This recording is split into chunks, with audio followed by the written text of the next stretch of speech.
Well, hello everyone out there in Dlive land. I am the coin captain, I'm Gilly P. And I'm BK Johnson. and we R. Trilogy. all We are. right Nailed for it. the Nailed next it. 2 hours. For the next 2 hours, we're going to talk about new and fresh topics, have a conversation with each other, and just share what's on our hearts and minds. I invite each and every one of you out there to go ahead and stick around, hit the follow button, join into the conversation with us as we stimulate both your mind and possibly even your heart. And we're excited. All three of us have been working on this behind the scenes for a few weeks now, and we're bringing this new content to you. And I'm excited. I'm real. Aren't you guys? I am thrilled. I'm thrilled that we're finally live and doing this. And I'm ready to share this new content with our DLive community.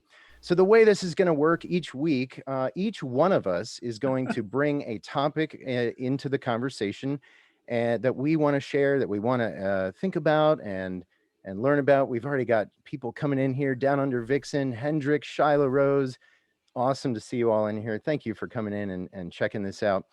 But yeah, we'll each bring a topic, and we've done that here tonight, and we'll talk about it each for about a half hour, and we'll rotate the top spot. Whoever's up in the top spot is kind of leading the conversation, if you would, and we'll take turns.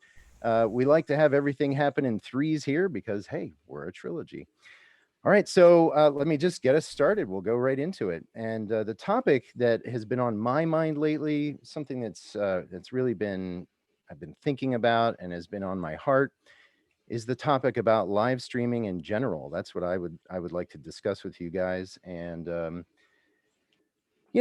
relatively new to this. This isn't something I've been doing for a long time. I've only been live streaming since November, and only here on DLive. This is my only experience as a live streamer, and so it's all kind of new. But I've been learning so much, and I kind of want to hear about your experiences because I think everybody's experience is different, and I need to hear the other perspectives, right, and sound this out with you guys. So I think maybe just as a first, maybe some people are watching for the first time. They don't even know who any of us are. I mean, we do have regulars here, of course, but just in case, maybe why don't we get started by talking about who we are as streamers individually, just a short intro, and what brought us into this whole idea of becoming streamers, and I think that'll be a good way to get us started off, and then maybe I'll ask just a few more questions to dig in a little bit deeper. So I'll just quickly say again, I'm the coin captain. I'm a DLive streamer here, and I do a numismatic show, and I like collecting coins and learning about success and wealth and investment and money. And that brought me uh, a show topic, if you will. My son was actually the inspiration for me to get started because he kept telling me he wanted to be a gaming streamer when he grew up. And so I looked into it and thought, I could do that. I think I should give it a try. So that's a little bit about me. That's what I do. Gil, why don't you maybe introduce yourself briefly? And First of all, yeah, I'm loving this because I'm streaming and don't have to say anything. I'm also I also have to stream here on DLive, and usually it's just me by myself. So the minute it starts, it's on. I'm loving this, Captain. Would you like to introduce me? You can do all of it. I'm more than happy for that. You know all about. We know all about each other. We don't. Yeah. Coin Captain, you just tell everything. I mean, it's our first show, guys. We gotta. Oh, absolutely, absolutely. Hey, yeah. Well, if you're gonna invite me on to be part of a trilogy talk show, I'm gonna. I like it when I tease you, so that's the first thing everyone needs to know. But my name's Gil P. I've been streaming here on DLive just kind of under a year. I'm actually in a place right now which is kind of awesome. I'm just a little bit away from applying for what they call a verified partner here on DLive, which just means that you've put in some work and it's just some recognition from DLive that you're actually part of the platform. I've always wanted to be a little bit of a bigger part, and I don't think I actually am, but I do my thing. I stream almost every night. I think Fridays off, but started here just streaming when I'm sorry, I should tell people I'm based in Melbourne, Australia. This beautiful town behind me is Melbourne, and it's I started streaming because of the lockdowns that we had here because of COVID-19. But what I've discovered is a much richer tapestry of people and conversations, and I love that. I mean, that's how I met the Coin Captain. That's how I met BK Johnson. You know, it's an incredible platform. I know that recently, especially, we have had, like, Dlive's gotten a little bit of kind of negative kind of idea of what this is about. I strongly believe that this is not what Dlive is about. I know, Captain, not to talk for you, but I think that, you know, you may feel the same way, and BK as well. So, you know what? That's what I'm about. I just kind of come here. For me, Dlive is the hang. And you know what? I just love the fact that everyone comes in and just kind of hangs out with me. BK, throw it to you. I know. Yeah. So, sorry, I was typing to chat, but... Eyes here. You got to be present. BK, present here. I know. Hang on. What was the question? We're being tested?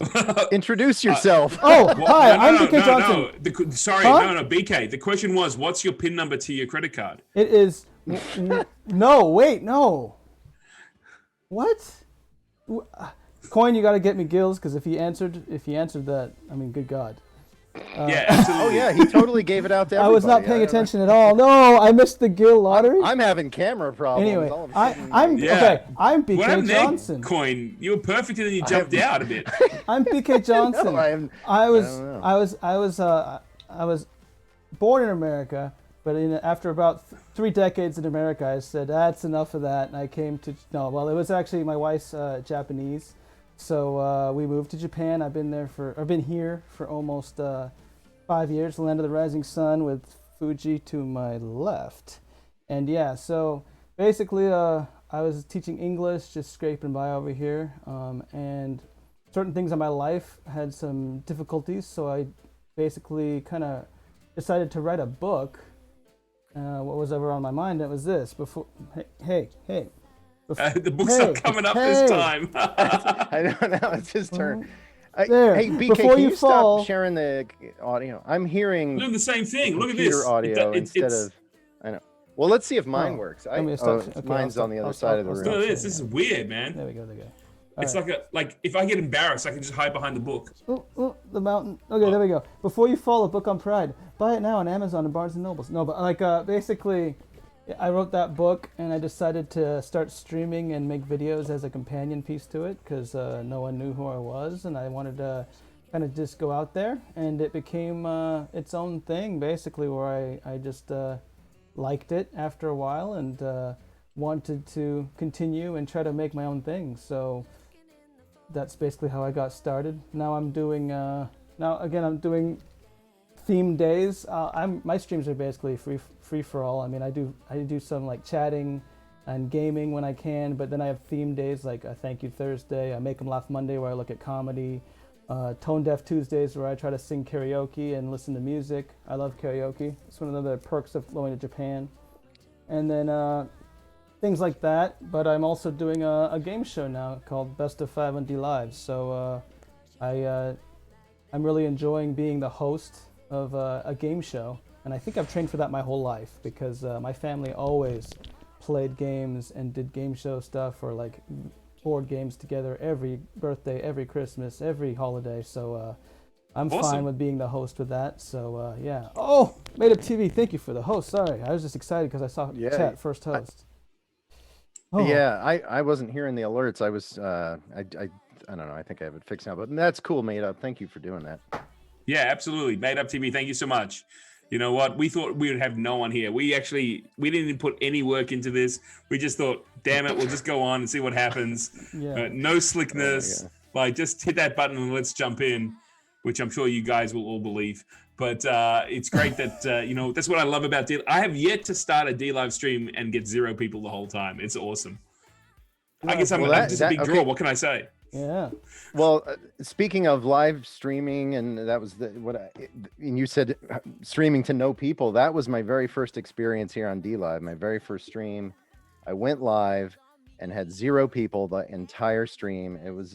But I was actually kind of glad about that because for the first 10 minutes of that stream, I was muted, completely muted. And I figured it out on my own about 10 minutes into the stream. But so I don't know, I had some bugs to work out and obviously nerves too. I'll be honest, I was even feeling a few of those nerves when we went live for the first time tonight. I mean, I've been doing it. It's just me, but it's a new project. And I think that first time that you hit that live button, no matter what it is, a new show, a new topic, I at least still get some jitters over it. But that was my first experience. Maybe you guys can comment on your first experiences going live.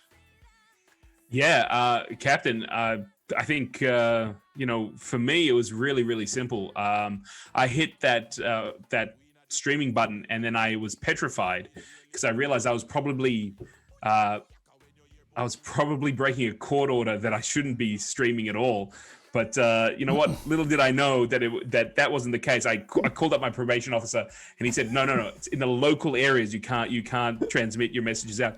It's fine. International, we're not." So I said, "Okay, cool, no problem." And I came back to stream a second time. So that's how I felt. It was terror, but it wasn't because I was worried about the people who were on Dlive. It was just terror because I didn't want to be thrown back into prison again. Oh, did I say that? I shared something on Trilogy that I've never spoken about before.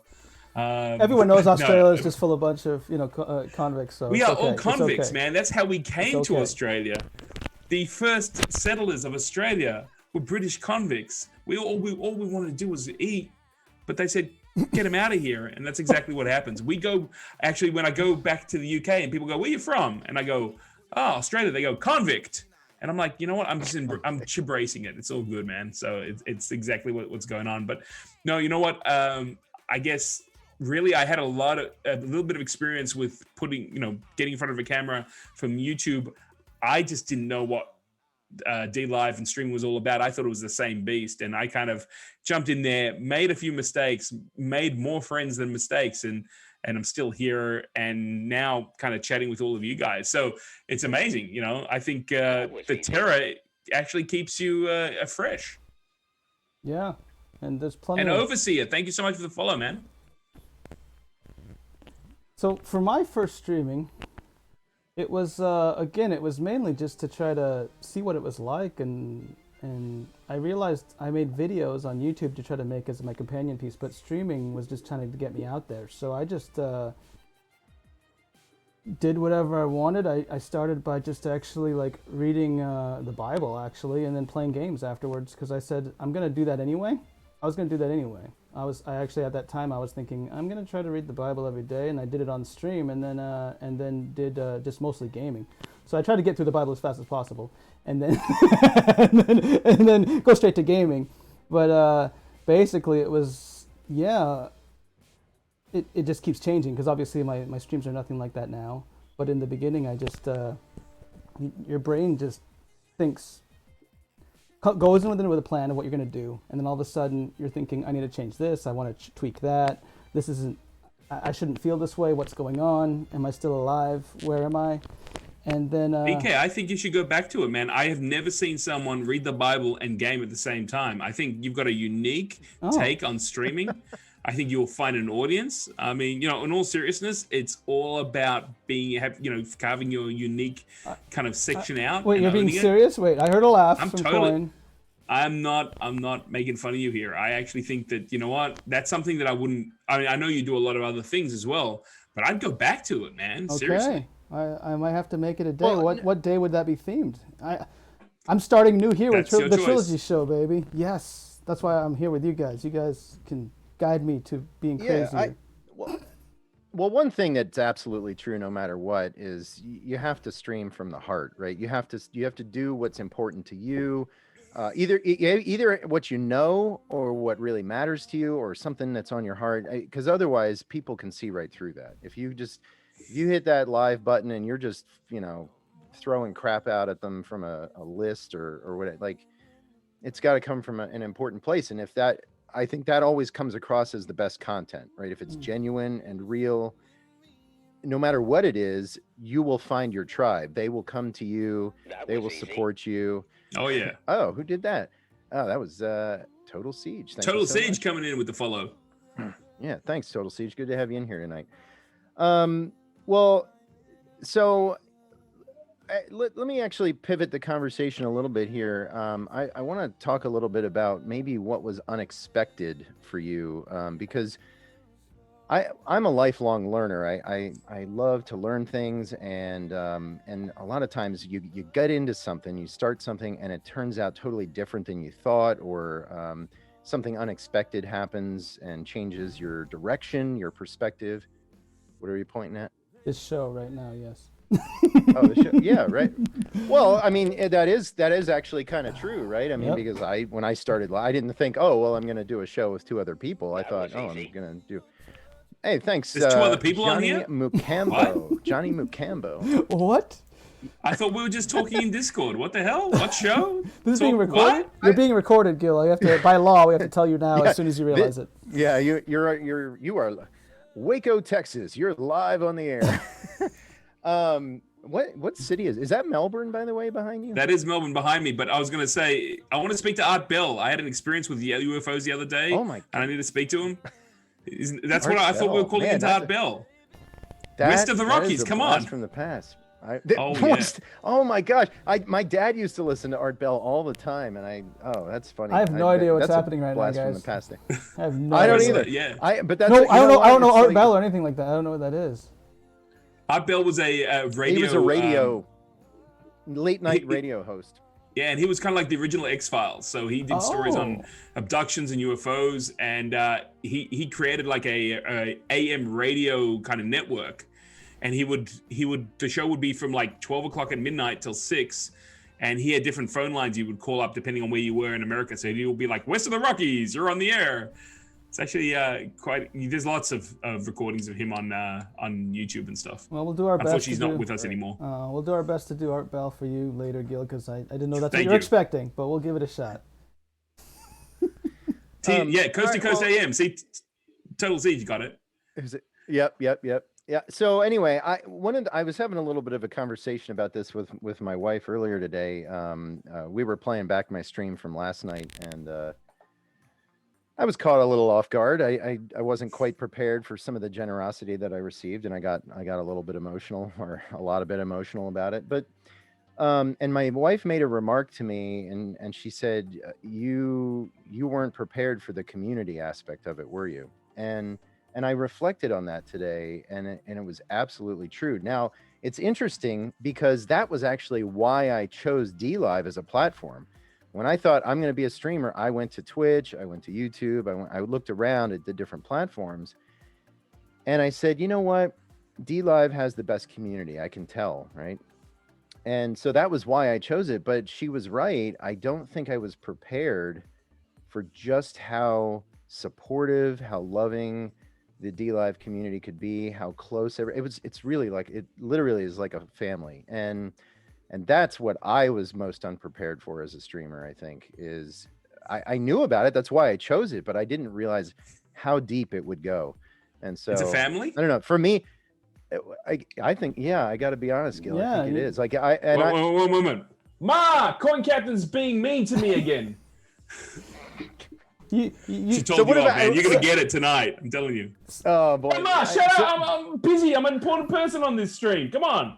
Sorry. Sorry Had to bring take it care back of to family sorry, business. Gil. Sorry to bring it back to the Bible, but you know how messed up families are in the Bible. So yeah, we're like that Oh, family. Bible has everything in it, man. Bible has everything We're like in it. that family. That family. You know, it's like, oh, watch out, watch out. But- we are like family. But yeah, with the I'd like love. to hear from.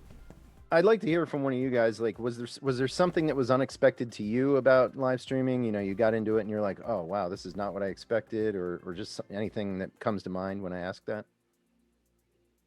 Gil, why don't you go first? Since nobody's saying anything, I'll pick one. Yes. the eye comes with. Yeah, that's okay. Look, you know what? To be totally honest with you, the thing that I kind of expected, but I didn't realize how it was going to actually work, was really about friendship. Like, there are people who come in to my streams every single day. I miss them if they're not around. I find myself, although I'm presenting to a wider audience, I'm talking to certain people in specific things. Those relationships aren't just in the confines of the stream, and the friendships seem to just grow. And I found myself like surrounded by all these awesome people that, to be honest with you, BK, Coin, if we were walking down the streets, the chances that we would actually stop and have a conversation, let alone create a friendship, right? I like, yeah, it's zero. I ain't talking to you. Because look, man, I'd look at BK and go, "That's a goofy looking guy. I'm not talking to him." CoinCap, I might talk Captain to. probably be walking around with silver under his arms. I'd be like, "That guy's stealing a bank, so I'm out of here." So And he's drinking the rum. You should see me coming out of the banks with all these coins every week. I do look absolutely, with the mask man. on because of COVID. I look just like a bank robber. I'm like, dude, I'm telling you, if I saw you on the street, Coin, I'd be like, that's the shiftiest guy I've seen all week. Like, look at it. He's got money falling out of his pockets. I don't know what he's on about.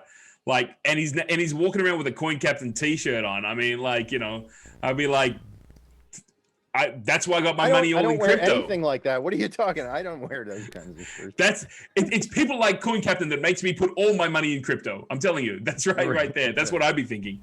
But the truth of the matter is, because of the fact that Dlive is a live streaming platform. When you live stream, I think the most successful people are the ones who really put themselves out there. You don't have to tell everyone everything, but ultimately, there is, if someone's being genuine or someone's shining you on. And I make it a point when I'm bringing things in, when I'm talking about stuff, I always love to show that to my audience, to the great people, the G crew who come in every day. I don't want them ever to be like, hey, Gil said this, maybe it wasn't true. Like, no, here it is. Let me show it to you. Let's build a relationship. Let's build a friendship. Let's build a community. And, Christmas, it was amazing, not because people reached out to me, but there were members of my stream that I just gave them a little shout out, a little token, just to say, hey, you know what? It's not a one-way street. I mean, it's we joke about it on streams all the time that it's a two-way street. It's a two-way street, but it really is. It's you guys spending time with us now is actually giving a whole lot of you're giving stuff to us. So that I was not really prepared for. You on YouTube, someone writes a note, you're happy, right? Especially when the note says you're wrong, or what I like even more now is, hey man, get yourself a microphone, you sound like shit. And I'm like, well, that was a video I did like 6 years ago. You haven't seen anything else? Like, you go, all right, okay, so you're getting feedback. What I love about this is the fact that it is, amazing. It is so cool to be able to have this going on so quickly and so well. So yeah, that's what I didn't expect. Yeah, that's. How about you, BK? I mean, there's one thing I love what you're talking about, because that's basically it. The friendships is. I mean, I've cried 3 times on stream, and they're all good. They were all happy tears, and so it's kind of like down that vein. That really was what I didn't expect. And one thing that's the pandemic and social media has taught us recently is that we kind of need that interaction or connection with people, I think. Absolutely. There's a bit of that missing there. And one thing that actually I didn't think this, again, I got into it thinking about writing a book and then having something like where I'm available to talk about the things in my book. But basically it just, the friendships and the love and the support that comes from it. And that's what surprised me, and that's why I've cried 3 times from happiness out of the times I've been streaming. But I would say that would definitely it, because over time, I'm people think I'm like really, really positive and think I'm like upbeat. You have no idea. No way. You have no idea what it's like walking on things like the Trilogy Show with me, guys. You don't want to do it. Gil and Coin Captain are terrified. I've opened my heart to them, but on here. No, I'm just kidding. BK, let's be fair. Like it wasn't your heart that you opened up towards us, and we told you don't do that again. Where's my rum? Where's my funnel? Where's my boofing kit? Yeah, exactly. Don't boof on. I got some rum here. You can borrow mine, BK. The real booty? Oh, the real McCoy. Okay, yes, that's good. That's the real McCoy. Well, I mean, both a booth. Listen, if anything I have is real, I always get the real stuff. No, but really what happened, to go back to my thoughts, is basically I was I think I was in a really bad place.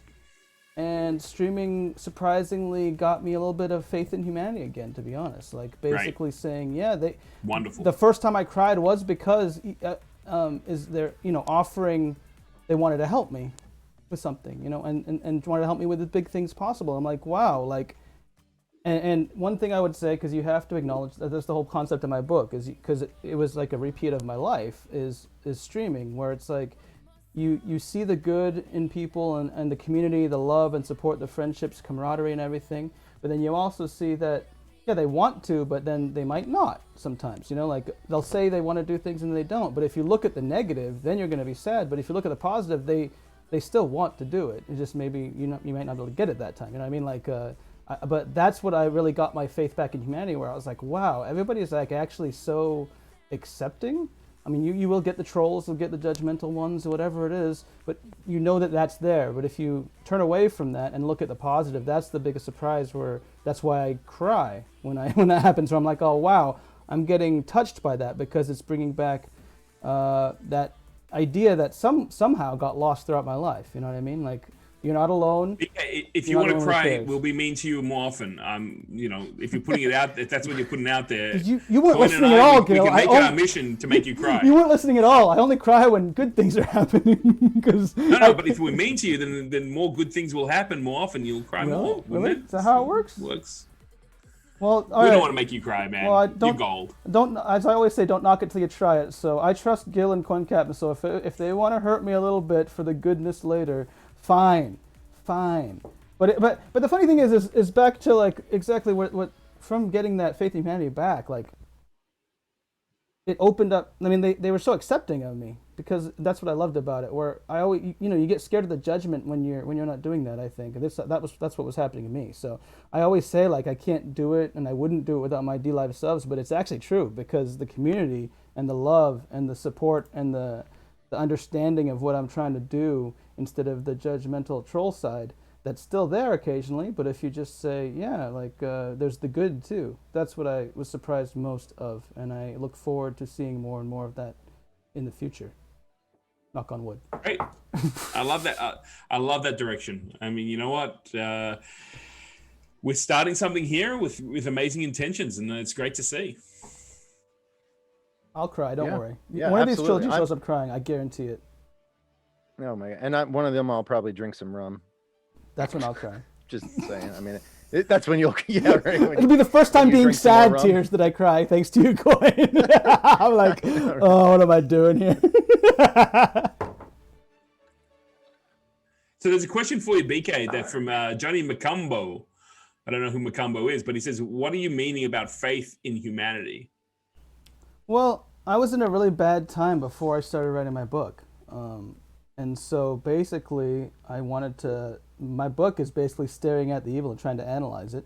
So basically, that type of thing, where when you stare at that long enough, and if you don't look to the good as well in people, that's why I was losing my faith in humanity, where it's like, I mean, if you want to go into details, it's basically like, the beginning of my book is a story about infertility with my wife, and the pains of that, and how all of my goals and dreams in life are getting crushed. So I think that was the process of losing faith in humanity, where you start feeling alone and no one cares, or or no one can do anything even though they do care. Those times of negative thoughts is basically what I mean by the loss of faith in humanity. But then as soon as I opened myself up on streaming, it basically connected with the good as well in people. So that's what I mean, I would say. Yeah. Yeah. Well, I can understand that.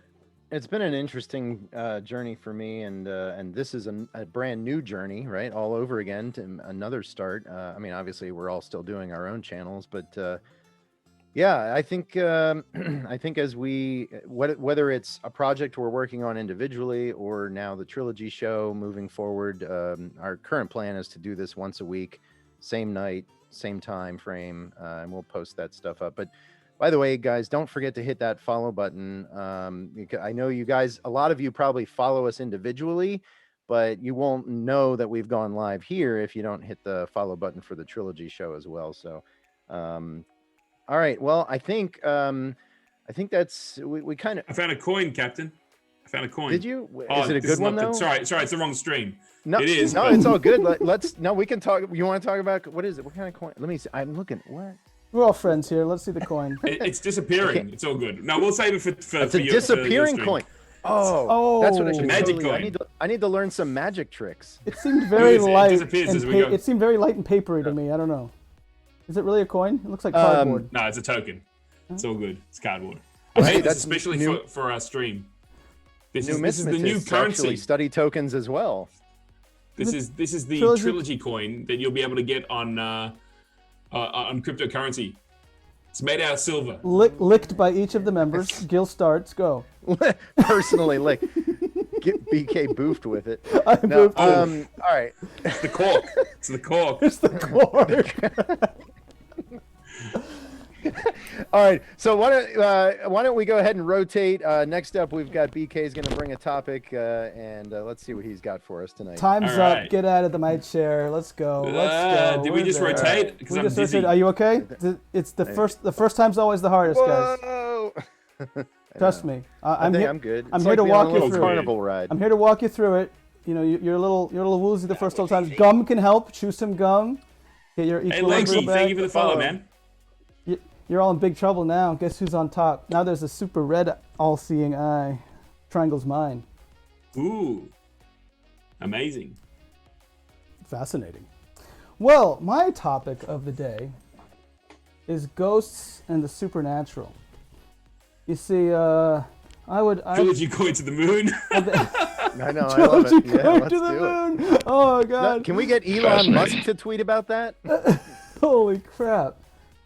I can't wait to mass produce those just like the real paper money. Awesome. All we need is BK's learning. He's learning. He knows. All right, so my topic is ghosts and the supernatural. I'm what you call a bit of a skeptic growing up, but my mom would always tell me stories, and she'd also watch a bunch of horror stories and ghost stories a lot. And I was always scared of ghosts actually growing up because I didn't like things I couldn't hit. I didn't mind anything like werewolves or anything that I could actually physically try to push back or hit back. But ghosts always scared me because I felt like if they're there, there's nothing I can do about it. I got to get out or I'm screwed. So I was always scared of ghosts. So, but growing up, my sisters, I have two sisters and I have a mom, and who were into that. And my dad was always at work. I'm not sure. I should ask my dad, but he seems like more like me, where it's like, whatever, you guys think what you want. And and I grew up that way too, where I was like, not really believing in much, but also wondering because my mom and my sisters were talking about it a lot. So I was curious about first just sharing what personal experiences you've had with ghosts or anything supernatural. Doesn't have to be ghosts only, but supernatural things that you'd think could classify that. Going back to, was it Albert Bell and X-Files? What is it? Art Bell. Art Bell. And Coast to Coast AM. Coast to Coast AM. Man. I'll be your Art Bell today. So you will be. So yes, I'll first. Total Siege says, and now BK will do an occult ritual. And now I will do an occult ritual. I have this. You first need a Japanese hairspray can, and it needs to be exactly 1/4 full. Could you put some on here for me? Give me a little spray there, BK. Captain, I don't know. Given what we've been talking about with BK and what he does, I don't know if you want to touch it. Where that's been? I forgot. Yeah, I know. When you clap and snap your fingers. Flame on. Make sure you snap your fingers. And wait, hang on, never mind. All right, I'll tell you my first ghost story and only ghost story growing up. I think I was I was under the age of 10 or around 10. We went out fishing in the San Juan Islands, if you've ever heard of it. CoinCap might have. It's close-ish to Washington. Yeah. Right? Yep, absolutely. I've been out there many times. So we went out there and rented it's not really a cabin, but it was like, a shack in the woods or a house in the woods, but it was like certain things lined up. But each one was in a space where you weren't really around any other cabin for quite a bit of distance. So we were out there kind of camping in a way, but in a nice little, small house, cabin in the woods. But yeah, the trip in general was kind of messed up too, by the way. My dad got a hook through his thumb, and they had to all 2 or 3 of our motors, all of them went down, and we had to shoot out flares before we capsized and had to get towed in. Anyway, there was a lot of crazy things going on in general. But when we got back to the place and we were playing board games until like midnight, we went to bed. And so in the middle of the night, I think it was me and me and one sister. My mom was in one bed, then my dad and the oldest sister was in the other bed. And we were laying down, and all of a sudden I felt like hands touching me. And I looked down and nothing was touching me. And so I looked to my sides, and both my mom and my sister were far away from me. And then I tried it again, and it happened again. So I looked up, and on the headboard there was a glowing, smiling face at me. And but it wasn't a menacing look. It just was smiling, and it was almost like trying to stay calm. So I did, and I was nervous, but then I hope it would go away and get through the night because it was a weird trip already, and it went fine. But then in the morning, at breakfast, everybody was saying, "Did anything weird happen to you last night?" And pretty much everybody had the same experience. So that was my ghost story. We were never going there again, but we didn't. The reason I believed it was because it wasn't like something where we were trying to tell stories. We actually all experienced it, and then without being prompted, I didn't ask anybody. It was a topic of conversation at breakfast. So that's my little ghost story there. That's the one time I've actually seen something like that. So, Coin, have you had anything? Not specifically. I mean, I guess you could say I've had maybe some spiritual experiences. I wouldn't say anything scary or occultish like that. But well, let me start from talking about what I think about it, right? Because I tend to be, in my natural state, I tend to be a bit of a skeptic of most things. And I'm not sure where that stems from. It may be a little bit of a distrust of the world. I'm not sure, but strangely, despite being a skeptic, I also tend to be a very open-minded. And I don't know how those two work together, but they do somehow in me. And I don't know. I don't know how to explain it, but that's me. So, I've had other people tell me their stories, and I don't seem to doubt that because I have an open mind, but I definitely think that there is an element of life that is unknowable, right? And I think when I was younger, I kind of wrestled with this a little bit. I started out kind of as an agnostic and just thinking that I didn't know what I believed and whatnot. So I had to start, I reached a point in my life where I had to start asking myself tough questions. What do you really believe? Why do you believe it? And I kind of came to the realization you can't figure everything out. We can't, right? I mean, humans have a limitation, and there's so much that we don't know about the world, about life, about everything. And actually, speaking of pride, right? That's your topic. As humans, we like to think, oh, we can figure this out. We know but there's so much we don't know. I mean, and I think one of the things that, I know I'm getting a little off topic here, but I'll bring it back to it, I promise. I like this topic either way. I actually I went to college, and my minor in college was astronomy. And I would spend my nights at the observatory at the college and looking up at the stars, and I realized how big this universe is. We are so incredibly small, so tiny, a little speck in an unfathomable giant universe. And I think that kind of humbled me, I guess, enough to say, you know what? Whatever I think I know, I don't know anything. And so I think that aspect of it kind of opened me up to giving me a bit of an open mind. But then there's also the harsh realities of life that come in, and as you grow, you start to discover, you look behind the curtain at some things you maybe believed as a kid, and you realized that's not really how it is. And so then that gives you a little healthy dose of skepticism. And somehow I think the two work together. So that's a long-winded way of saying I've never personally had an experience with ghosts or the supernatural, but I'm very open to that. And the only other thing I'll add, Go ahead. No. Well, go ahead if you have a follow-up question. I was going to but wonder can if you add know something, too. somebody that you are close to that have told you stories like that. Oh, Like, very thanks, close Rob to you. Ossie, with the follow. Appreciate that. Yeah. So some of you probably know my career is in the airlines. I'm a flight attendant. I'm currently not working because of COVID, and there isn't enough work for flight attendants right now. But I think that'll change. And there's a particular hotel that we stay at in Louisville, Kentucky.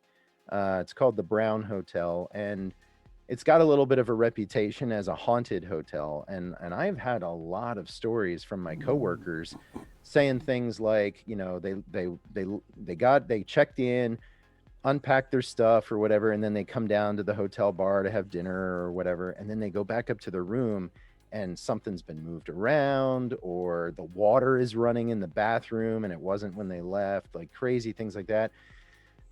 Or other stories. The most interesting one I heard was one of the pilots had woken up in the middle of the night and looked and heard a girl playing with a bouncing ball, and looked out of the window and could see across the way there was a girl, like it was like 2 a.m. or something. There was this girl bouncing up and down on a bed playing with a ball, and he was like, what? This, it didn't make sense to him. But there really wasn't, right? Like it wasn't there. But then somebody else had said they had kind of like seen the same thing, but and it's just those strange experiences, stories that people have. The more you hear it, I tend to have an open mind. I'm not sure, but yeah, I've had other people say those things. Anyone in your family? The only other Out of thing I would. curiosity. Oh, go ahead. Yeah. No, not that I can think of off the top of my head, but let me just speak to the spiritual aspect of it, because I definitely think that, like I said, there's so much we don't know about the universe and about the way life works and what happens when we, in the afterlife, for example. And yeah, I'm just I've had those, you have those moments of like deja vu, or just coincidences that are just incredible. Like you can't, how could this possibly have happened this way as a coincidence? And I've had enough of those types of experiences where it's definitely made me think there's a realm, for lack of a better word, beyond us, that is, there's things are going on and I can't perceive it, I can't understand it, but I know that it's there, just because of I love how you're those things have dabbling with the happened, so. knowing and non-knowing so much, because you mentioned pride, and like I said, by looking at the pride, it made me see that how much of a legend Socrates is. That's why I love his quotes, like, I know that I know nothing, or like, the only true wisdom is knowing that you know nothing. So you're never going to know the 100%. Yeah, and that's why, right, in that mindset is. well, and I would venture to say that if you are too full of pride, this is your topic, really, the pride thing. You know a lot more about it than I do, but You got to get to Gil soon. but I Coin. think You're taking the. No.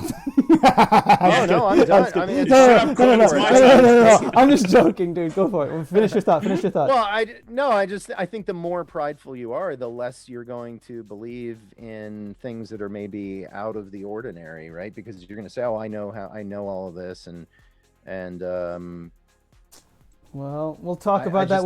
I just don't think we can. Tune in and wait until you see the topic of when I'm on the top is pride, because I have counterpoints to that. I'm sure it's going to be an interesting conversation. It'll be an interesting conversation.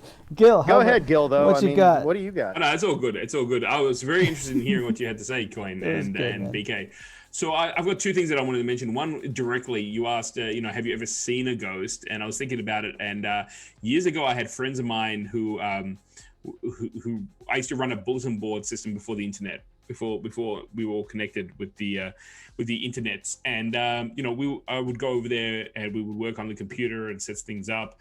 And their computer room was like an office room, and I was sitting by the door. So to my left was the door opening, and as we were talking, I saw out of my peripheral vision someone walk past in the hall, past the door, and they have two daughters. So I kind of leaned back to look and see which daughter it was, and we're talking like within a second. There's no way that you could get to another room. No one was there, and I went, whoa, I think someone's in your house. And they were like, what did you see? And I told them. They went, don't worry about that. That's Roger. And I'm like, what's Roger? What's going on? Who's Roger? I don't know Roger. He goes, Roger's the ghost. We call him Roger the Unwanted Lodger. And he would they would tell me all these stories about how they would actually, Roger would go and pick something up and they'd look for it. And I remember the story that because we were all into computers and electronics and things like that, they went out and bought some what they call silver solder, which is a really expensive. It's Did really somebody good say for silver? Yes, it was. There you go. There you go, Captain. I'm getting you into the stories. Silver solder, Thank you. which is Wait till we talk is about a lot werewolves. It's going to be all over the place. stronger, yeah. And it's quite expensive, obviously, because it's real silver. And my friend had put it down somewhere, knew where it was. He went back to use it the next day. It was gone. And they couldn't find it for like 8 months. And then they found it in the same spot. And what they theorized was that because it was something shiny, that Roger had picked it up and went, this is interesting. And they put it down. But because he lives in a different realm, that was an 8-month time period as opposed to, in him, it was just instantaneous. So, wow. So that was interesting. That for me started kind of a whole conversation. That started whoa, I know what I saw, right? How old were you at this time? I was about 24. And before that, my family and all the rest, they're no such thing as ghosts. It's all, it's science. So that was the first thing. And the second thing that I want to mention was that a few years ago, I went to Brazil for a wedding. And as part of that trip, it was awesome. And that was the excuse to go to Brazil. But while I was there, I made some friends, and they were like, "Hey, man, we're gonna do an ayahuasca ceremony. Do you want to come?" And I'm like, "What is it?" They go, "It's a religious ceremony, and it's about enlightenment and all the rest of it." I'm like, "Yeah, cool, man. I'll come and hang out with you." What I didn't realize was they were like, "Do you want to be a part of this ayahuasca ceremony?" So in a very short period of time, I found myself challenged where if I had thought about it, I would probably never had said yes, because and it was an amazing experience. But one of the things that went through with it was they had these drops that you put in your eye. And originally it was done to actually, this is literally how they explain it. It takes your vision and brings it up to high def, right?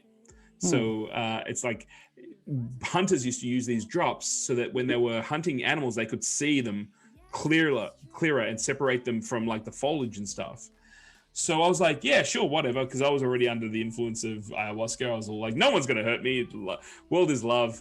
DMT, it's all about DMT. Oh my gosh, maybe we've got to go X-tag this. No, it's fine. We're good.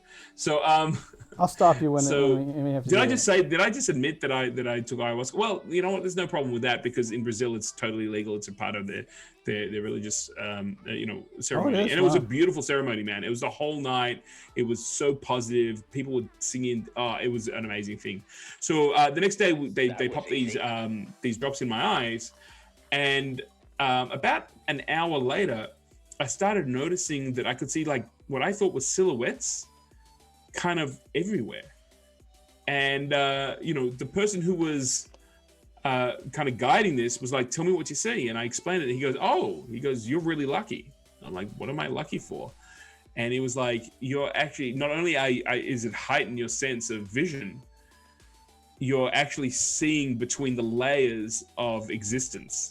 So and the spiritual layers. So according to this guru enlightened person, for a short period of time, I was able to see kind of, I don't want to say auras. I mean, I'm trying to use language. It's very hard to explain, but I could see that there was other levels of spiritual existence in this world. Yes. Okay. How old were you when you did that? 35. Okay. So, and again, I was not, I don't want to say I'm straight, but, I drink and all that sort of stuff. But I'm really, really, I guard my reality. So what? I had no idea what I was getting into. And then when, it was actually quite a funny story, because if anyone knows about ayahuasca, the journey starts when you throw up after drinking this potion made out of a vine that they find, and there's a whole ceremony to it. And I'm like, logically, I'm like, you know what? If I threw up now, the thing wouldn't work. So I'm gonna And I was like, for 4 hours, I'm like on the ground going, I'm not gonna throw up. I'm not gonna throw up. My friends are like, dude, man, just throw up. And I'm like, when's this gonna start? And they're like, will you just chill out? And I was like, eventually I was just like, okay, did what I needed to do. And then I was like, you know what? I messed it up. Like the one time in my life that I was gonna take a chance. And the minute I went, all right, bang, it was like I was off on it was just an amazing experience. So, you know, that really opened me up to the idea that there's something greater going on in this world. It's not just the physical, it's not just the scientific. And if you ever come to my stream, especially when we talk about COVID, I truly believe that this is a mechanism for a lesson for humanity. Like, you know, it's here for a reason. I truly believe that if we all come together and we start treating each other nicely and stop separating us, that this will just disappear. Like we have a greater chance to learn that lesson as opposed to we're smart enough with science to maybe bypass the lesson and get to an answer. Well, the next lesson is just going to come down harder. And that really came out of those two experiences. One was having Roger pass me, you know, in the doorway and realizing I can't explain this, but I know what happened. Call back to Roger. And then and then the second one, you know, when I remember thinking back on the plane coming back home from the wedding and going, did I just go and see where Roger lives? Like, did I, you know, I don't have that answer, but I'm much more aware of it. I've never had an experience again since it. Maybe I scared the hell out of the ghosts too much, you know, maybe I'll go and build a backpack and hunt them down or something. But those two things and a journey that I took where I spent a number of years learning about the history of culture, the history of religion and all the rest of it. There are stuff, like you mentioned the Bible before, there's stuff in there that I'm like, man, if someone came up with it today, they'd be a genius. How the hell do they do it when they're walking around with no internet, no, you know, it's like there's definitely something going on there. Do I have the answers? No, but that's my answer to your haunting question. I love those stories because that's, I mean, dang, just, I love how you also, because that's why Gil P, he's close to VP. Follow Gil P, man, if you don't already. Oh, thank you, man. Thank you so much. Because look at the Trilogy Illuminati. I don't want to be the Illuminati. That's it. That was that's the show, people. That's the show. Elfsar was the one who said that. I was following him up. He's like, "Is this the new Illuminati?" And he's like, with the all-seeing eye up at the top there. Don't worry, I'm moving You know what? soon. I love what Elfster says, that the spiritual icing between the layers of cake that is life. That dude, Elfster.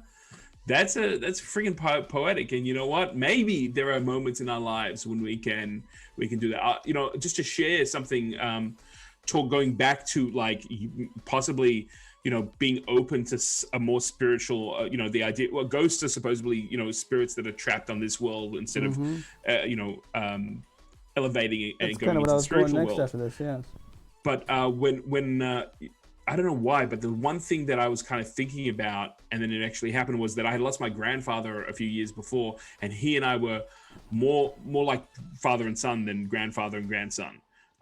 Incredibly close to him. And when he passed away, I felt incredibly guilty, though, through the situation because of the way it actually happened. Now, I hadn't done anything wrong, but you know what? When you love someone and you have to let them go, you always feel guilt.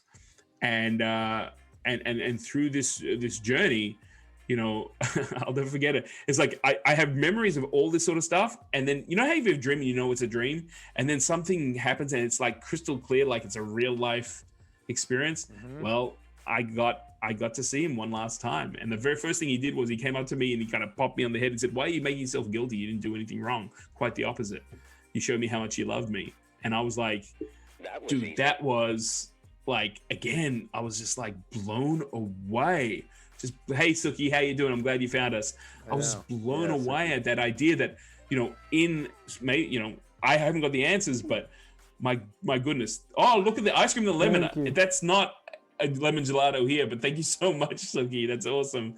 We got our first donation from Suki Smackhouse as well, you know. Oh, sorry, Suki Star. Records. Sorry, Suki. I remember you when it's you were hard to Suki break old Smackhouse. habits. Yeah, absolutely. But thank you so much for the ice cream and lemons. But you know, I'm thanks, Vivid Cloud, for the follow.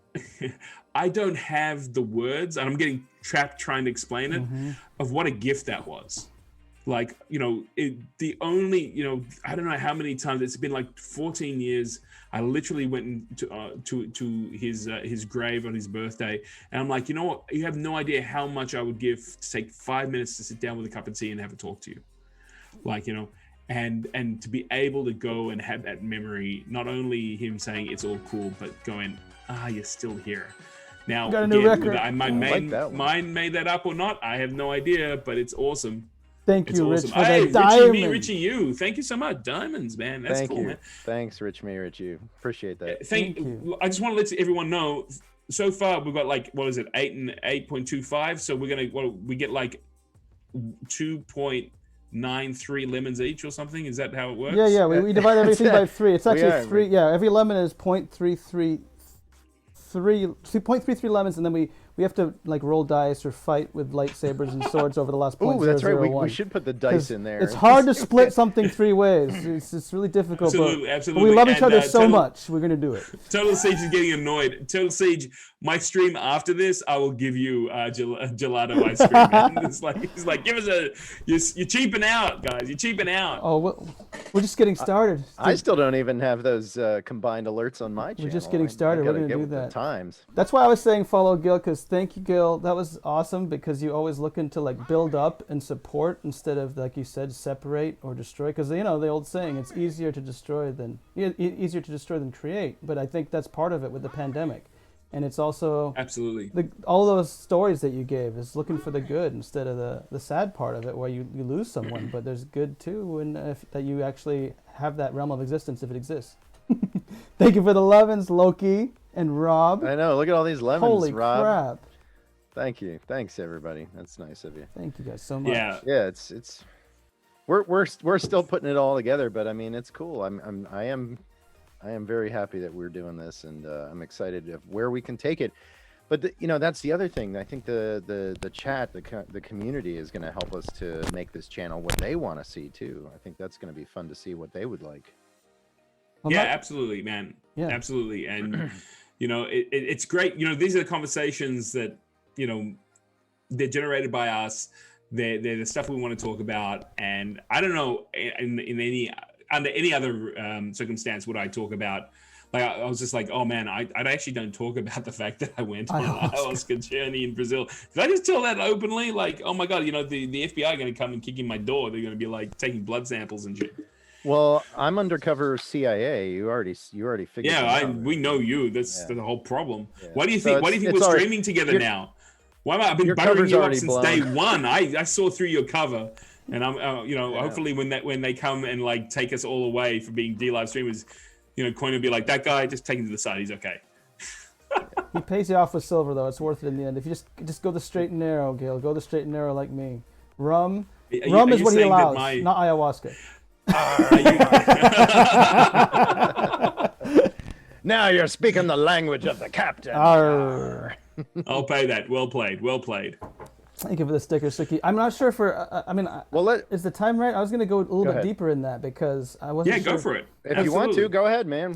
We got some time. I think we're chilling. I could put a little rum in this and stick around for a good while. What I'm hearing is let's get going, man. We're in an hour.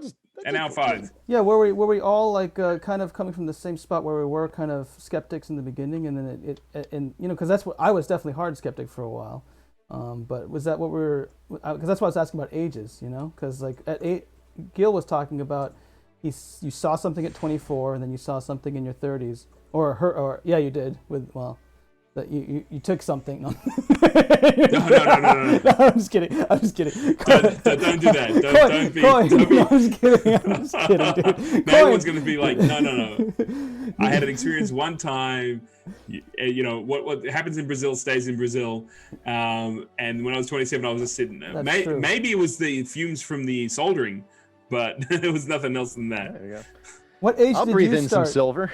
Coin, what age did you start like actually thinking of the unknown? Basically, not like just believing, because again, I'm still not on the edge of saying, oh yeah, this is what ghosts are, this is what I believe. But what age was it when you started thinking, I don't know, maybe type of thing, the uncertainty, the unknown? Well, My dad is a little bit of a conspiracy theorist type, and he's always he listened to Art Bell, Coast to Coast AM, night after night, and I would be with him. We worked together for many years, and so I would listen along, and it was more his thing, and I kind of picked it up by osmosis. But I was still young and naive and self-important, right? I would say I wasn't really, I didn't approach life with an open mind until I would say probably when I became a parent, like having Interesting. kids made me a little more selfless, a little more open-minded, and it kind of, when you become a parent, it kind of messes you up, and everything you thought you knew about life and the universe and everything kind of flips. And I know it's an emotional subject for you, but I think that was true for you. I know your child, I believe it was a son, only lived a few days, but it changed your whole life, right? Yep. I mean, you that was a fork in the road for you, and I think anytime somebody becomes a parent, that happens, and that's probably for me when I started to become more open-minded, and I realized, okay, there's a lot more to life than me, and yeah, that's what I would say to that. Yeah, that's kind of what opened me more up to it, is the loving of the unknown. Because like I'm not gonna say I know ever anything, especially when it comes to this stuff.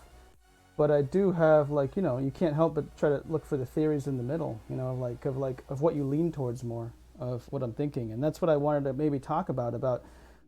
I mean, I'll share what I basically think might be going on, and if you don't feel comfortable doing it, don't worry about it. But to me, it's basically, that's why I loved hearing your stories first. It is kind of like that with what Gil was talking about. I've heard many people talk about that different planes of existence related to reality, and I think growing up, when I was skeptic, I didn't believe in the extreme anyway.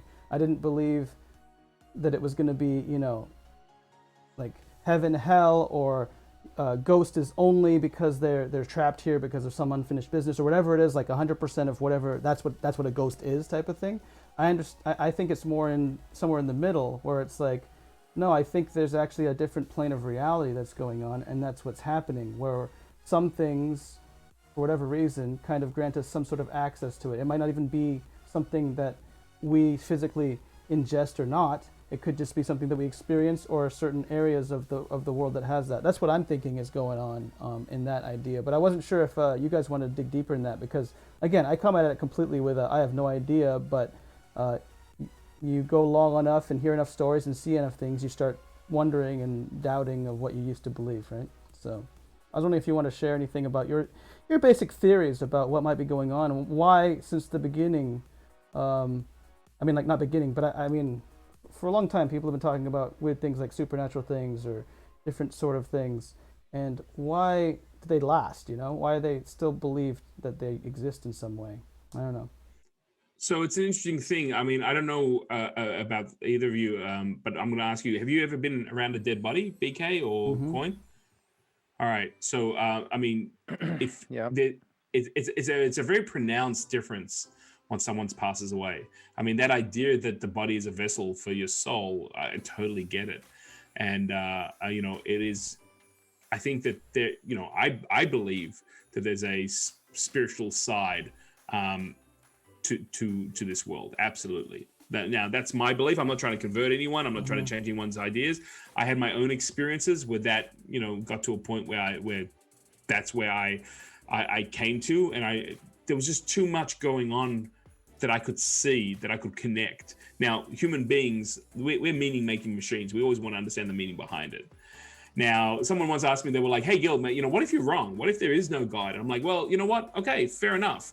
That's a really good question. But you know what? If I live my life from a place of, wanting to do goodwill to others, and believing that I'm accountable in some way, in a spiritual form, like, where's the loss?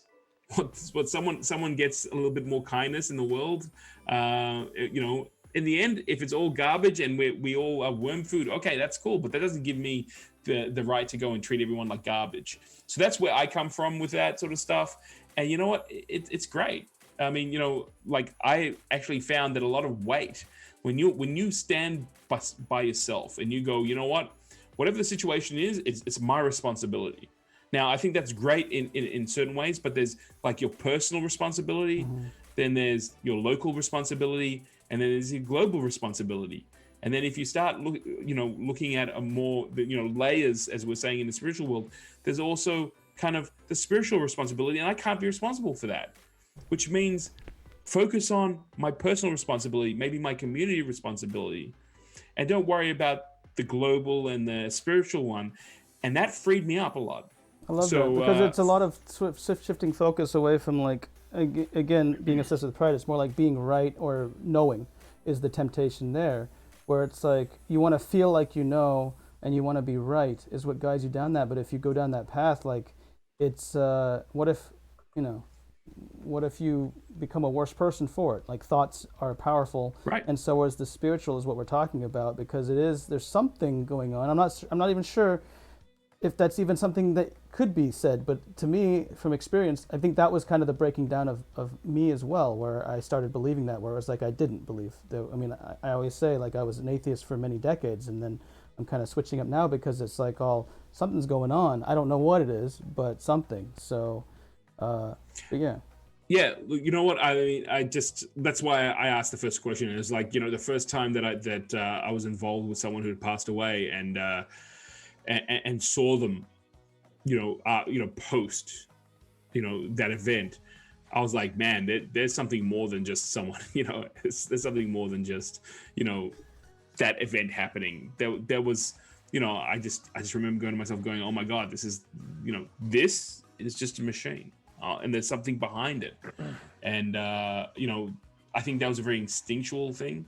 I think that, that we all know that, but we are taught we live in a physical world where the value of anything is how much money you can pull out of it. And there are a number of people who strongly hold on to going, the value of something is not the monetary, but how it interacts, what the message is, is it a positive or a negative thing? And it's almost like a battle between that sort of stuff. There's a great movie that I love called They Live, and it's a science fiction story where they put on sunglasses and a little bit like I wear on my stream, and they can see that the world is actually got all these subliminal messages to it. And one of the really powerful scenes is he's got some money in his hand, and he looks at it, and it's written on the money, "This is your God."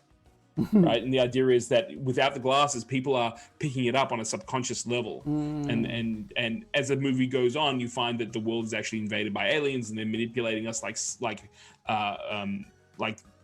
cattle, right? And they're gonna kind of take all the resources out of the world and leave us behind. But I always remember thinking to myself, going, "Wow, it's such a profound message." As he would look around the world and you see billboards, and it's like marry and procreate. And it's like, sleep. Sleep was what, was a big one. Like, stay asleep, don't think, right? What is this movie called? It's called They Live. They Live. And surprisingly enough, it is starring Rowdy Roddy Piper, the wrestler. Oh. So, right? And directed by John Carpenter. There's a lot of people right now who kind of believe it's a documentary of what's going on in the real world. So it's a very controversial film right now. It's very much like Matrix, though. Like, I was gonna make the joke about the ghost. It's the same thing. It's like, we're not trying to convince anybody to believe in what we think about it, but it's like, unfortunately, because no one can be told, you have to see it for yourself. That's why when you see Roger, then it's easier to say, well, maybe something's going on. Exactly. Maybe something's going on. So I mean, it's about focus, and I think that's where, because we've been directed in a different way, like, get the house, get the car, get the wife, these are the trophies that people will see you as, successful. We've moved away from the, hey, you know what, we're really here in a limited time. No one really walks around and thinks, hey, you know what, I'm gonna, tomorrow could be the end of the day. It's no one really thinks that. I hope they don't anyway. It'd be a horrible way to live. But, to be able to go focus in on kind of since I had those experiences, I don't know how many times things have happened now where I go, you know what?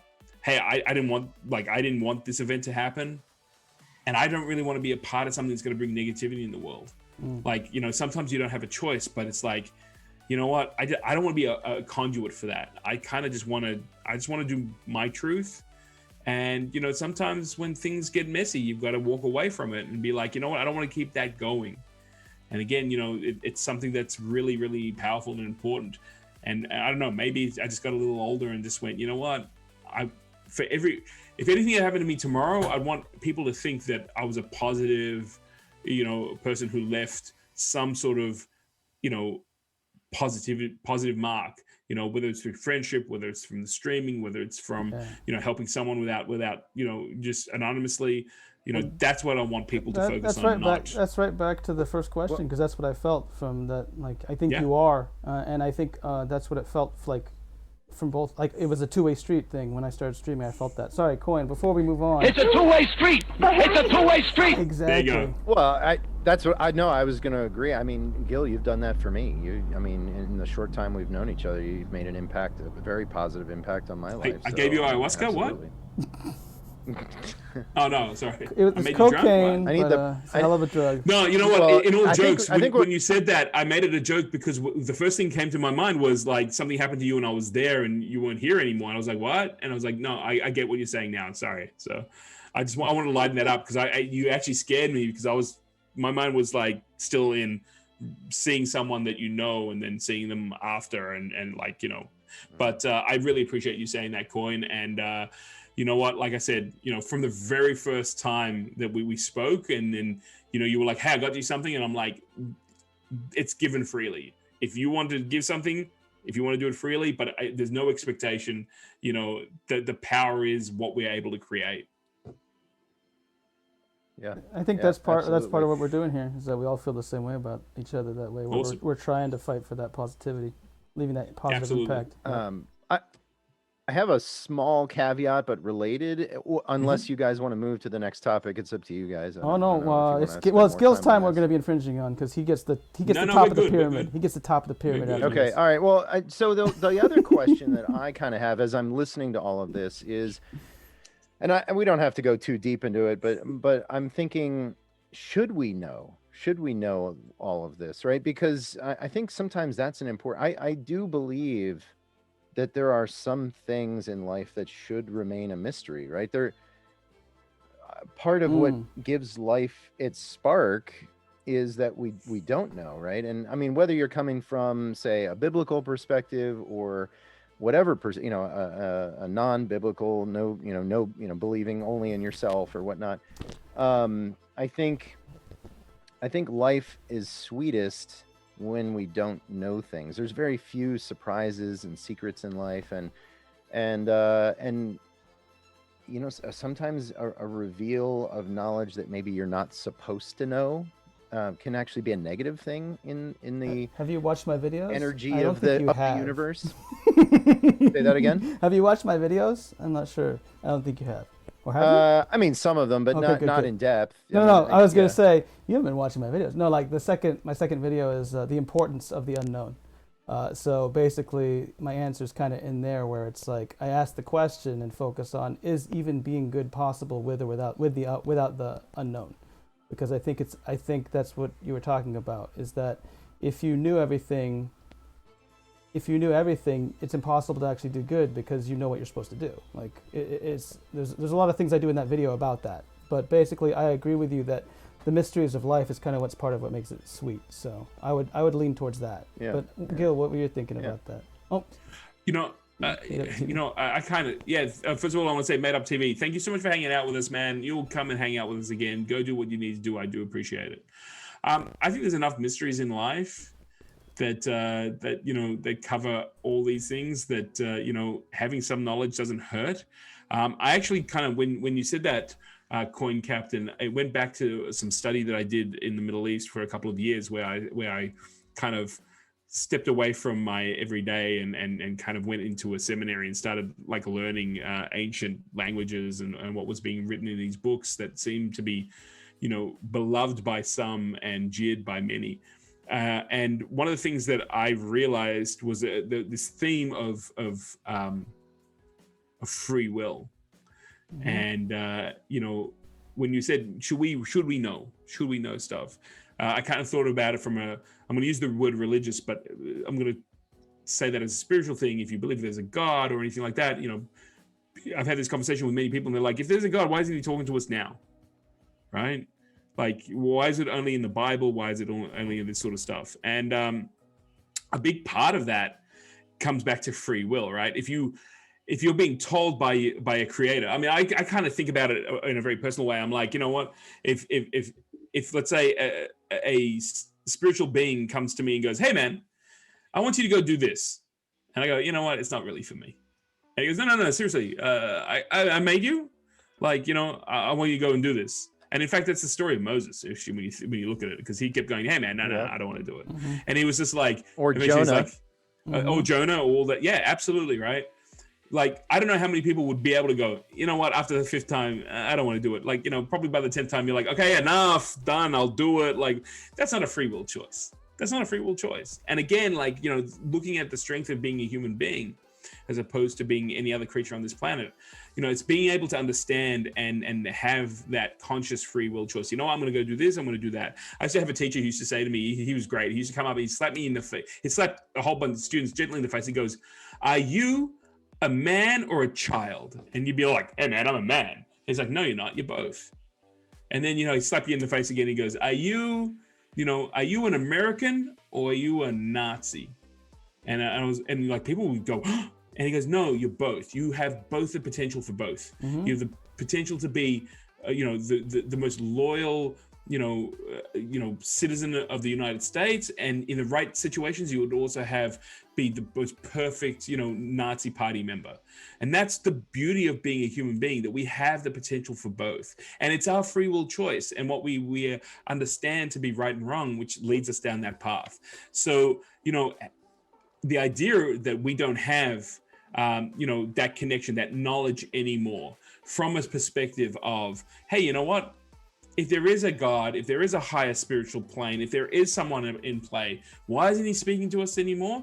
Man, we can't deal with, like, when your friend comes and tells you, hey man, BK, stop drinking, man, because you're a bit of a butthead when you do it. And people are like, F you, man. I didn't ask you to do that. Get out of here. Like, you're not my friend. And by the way, I'm going to go tell Coin Captain that what you said to me, and BK's not going to like you. We are so fragile in a lot of ways. We cannot take criticism.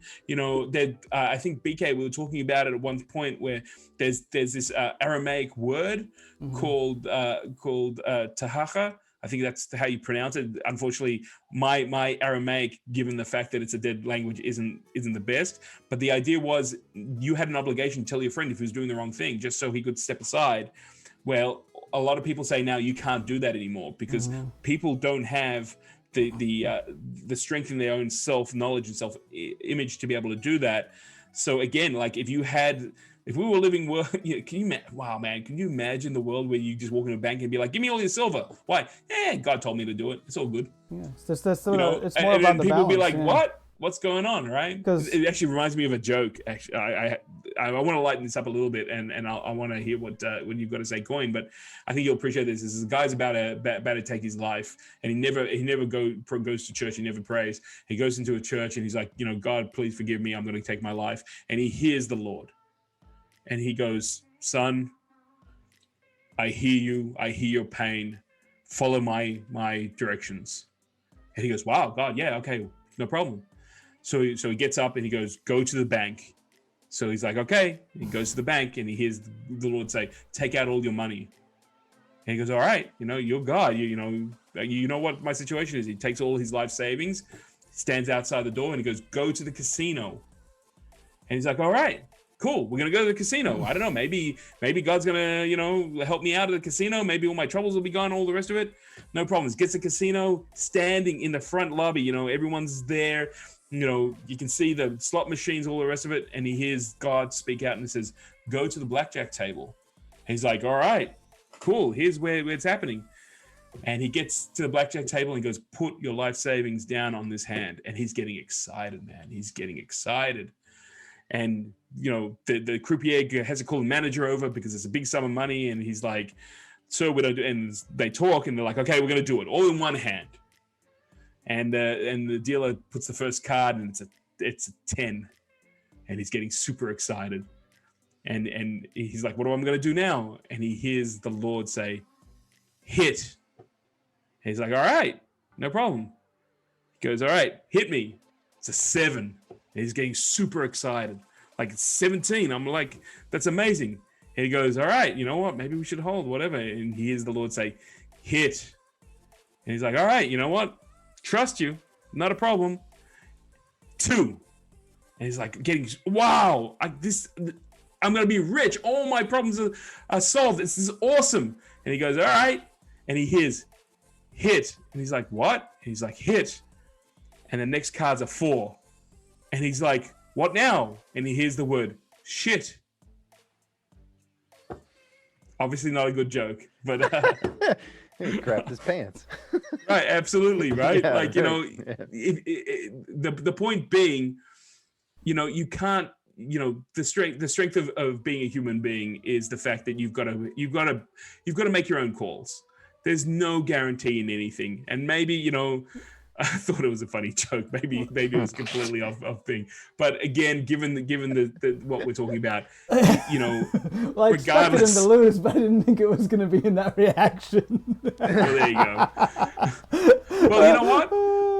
Let's be honest about it. You know, for every joke and everything that we've done, it's all been done before, and I'm sure that if there is ultimate creator to this world, he knows exactly what's going on. I was going to say that I loved how you started saying like the knowing isn't bad, because that's what I get to. It's like it's the balance where it's like you can't 100% know and 100% unknow, but they both need each other. It's like a balance of each other, and the thing is, getting you out of that balance is what causes the problems, where you actually want to 100% know or you want to 100% not know. So like it's one of the two. Where it's like, if you want to not know anything, guess what? You're going to put your hand on the stove or cut yourself on things because you didn't know things were sharp. Like, or you're a kid, you know, you may fall off something. But if you 100% know, then you're going to be doing that and betting all your money and losing it all because you didn't 100% know. So. I do want to take the moment that both Vivicloud and Loki are now my most favorite people in the chat. Laugh at your joke. Because they've got the joke. You guys, forget, I'm not telling any jokes on this stream ever again. Do it again. I'm sure the second time's the charm. Go ahead. I was just going to say, before we flip to the next topic, yes. Can we take a short break? Yeah. Or at least me. I'll be right back. You guys can keep talking. I'll be right back. Yeah, let's go on a break. Well, are we going on a break? Let's go on a break. You want to talk? All right, let's go on a break. We'll be back in... Do you want to switch it? It's up to you. Coin, go do your stuff. Go do your stuff. Do your stuff. We got to talk about you. We have to talk about you. Yeah, but if I stop my video, does that mess up the overlay? Oh, you messed it up already. Just get up and leave. I? Don't stop the video. Just. I think it's okay. I think it's okay, even if without it. I think it's okay. Go ahead. No. We're testing. Okay. It's all good. Do you want to take a break, Gil, or do you want to just chill until he gets back? Your choice. We can chill. We can keep talking. Right. I got another bad joke that I can tell if you like. You want to be on the top of the pyramid? You want to be on the top of the pyramid? You ready? Sure. Why not? Oh, look at that. Down under, finally on top. Finally, the convicts have made it. Absolutely. The down under wonder. What can I say? I'm gonna have to bring up a joke. Are we gonna tell jokes? Maybe we should tell jokes until he comes back. Well, we can do anything we want.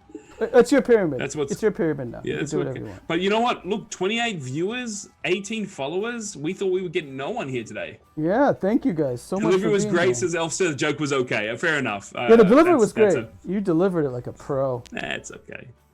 That's all right. You know what? I love that joke, and I'll workshop him. I'll workshop it. You know, before I met my wife, I was always incomplete. Now I'm finished. Delivery's awful. Joke is good because it's Rodney Dangerfield. Anyway. Yes, absolutely.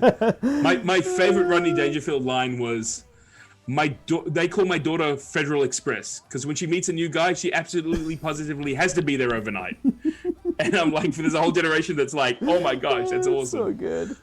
Yeah, it's crazy. Well, I know that I sent you a whole bunch of links to some comedy that we were talking about, so I hope you guys, I hope you got some of that and enjoyed it. Oh, I love it, man. I love it. I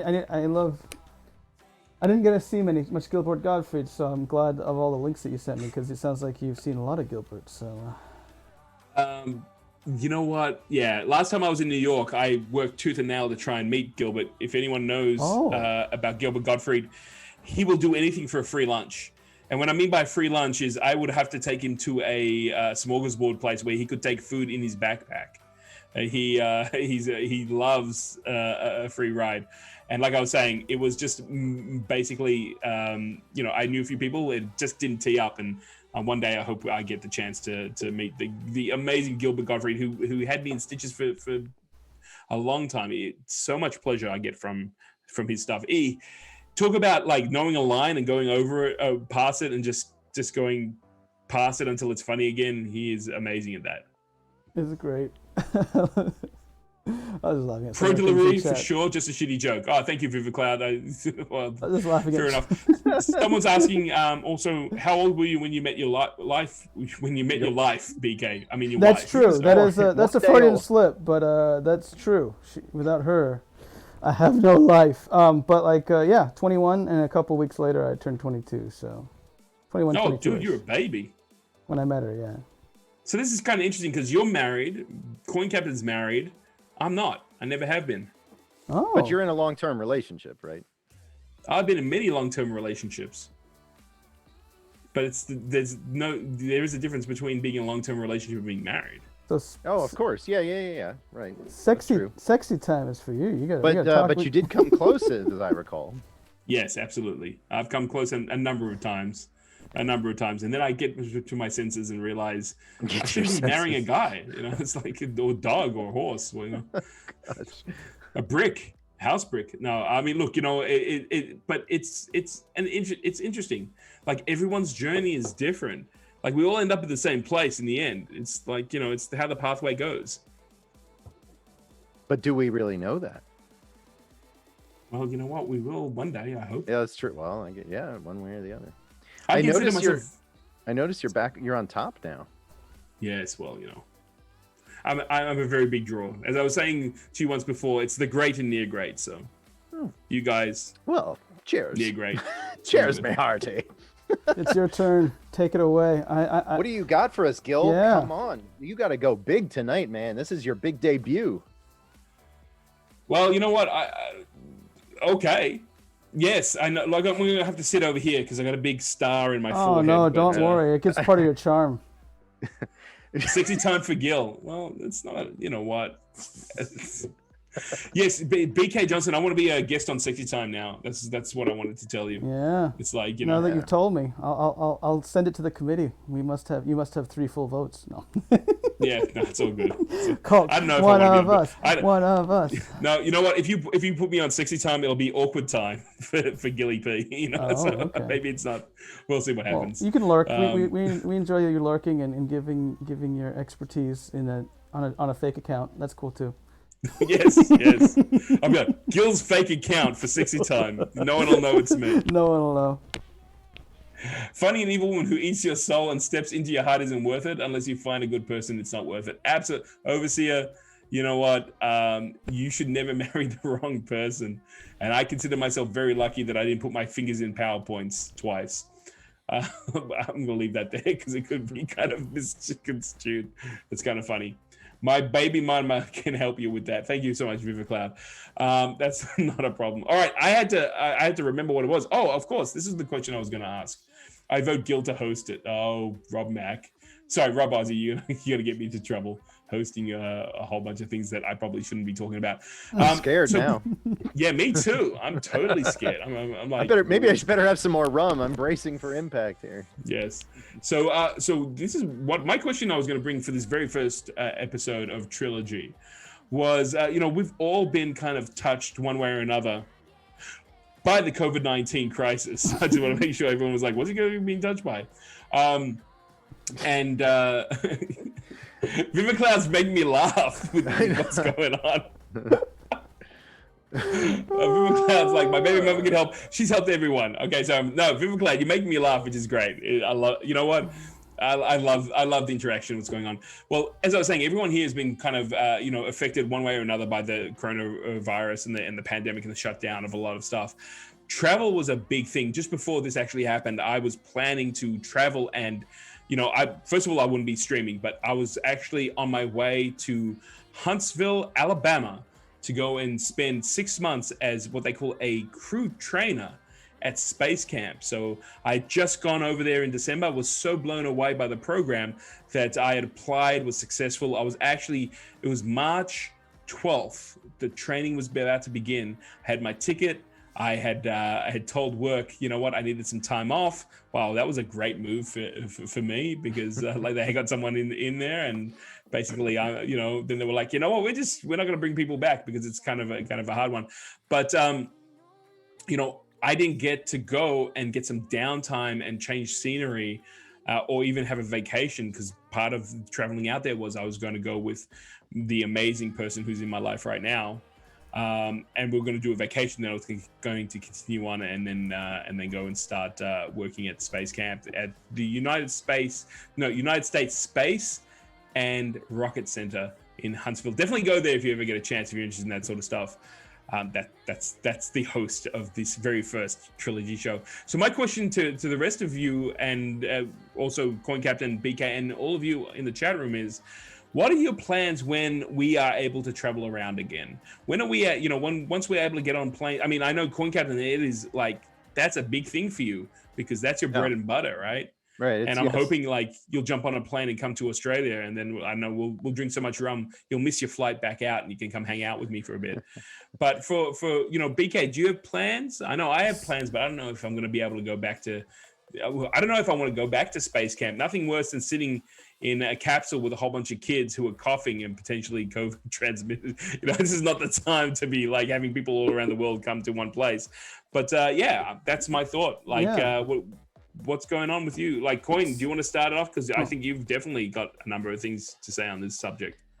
I can, yeah, sure. You're right, and the subject of travel is integrated deeply and interwoven in my life, because I work for the airlines, and so even before COVID is over, it's likely that I may have to start traveling again for work as a flight attendant. That's scheduled for September. That's when I'll be recalled to my airline, and we'll have to see what the world is like then. Oh, hey, thanks, Donald J. Drumpf. Thank you so much for the follow. Appreciate that. So one way or the other, I'm going to get back to traveling, whether it's before COVID or after COVID, and I'm looking forward to it. But it's also That was easy. And then Corey Adam Comedy with a follow. Thank you. So we'll have to see what the world is like. I mean, I've changed as a person as a result of COVID. I've spent so much more time with my family now, so much more time at home, away from what I've been doing for 10 years. But I love to travel, both for work and for pleasure. So I don't know. It's almost going to be like a new start, right? I mean, going back to work for the first time after being away for so long, and I'm really not sure what to expect. So whether I choose to travel on my own will have to kind of remain to be seen, because just going back to work might be almost a little traumatic in a way, right? If the world hasn't changed much, COVID is still around and we're struggling with it. That might make me nervous. But I was, today I was thinking about travel and how much I miss it. Because I was actually going through some boxes of stuff. My wife was like, speaking of wives, she was like, hey, you really need to go through this junk that you have over here in the corner and clean it up.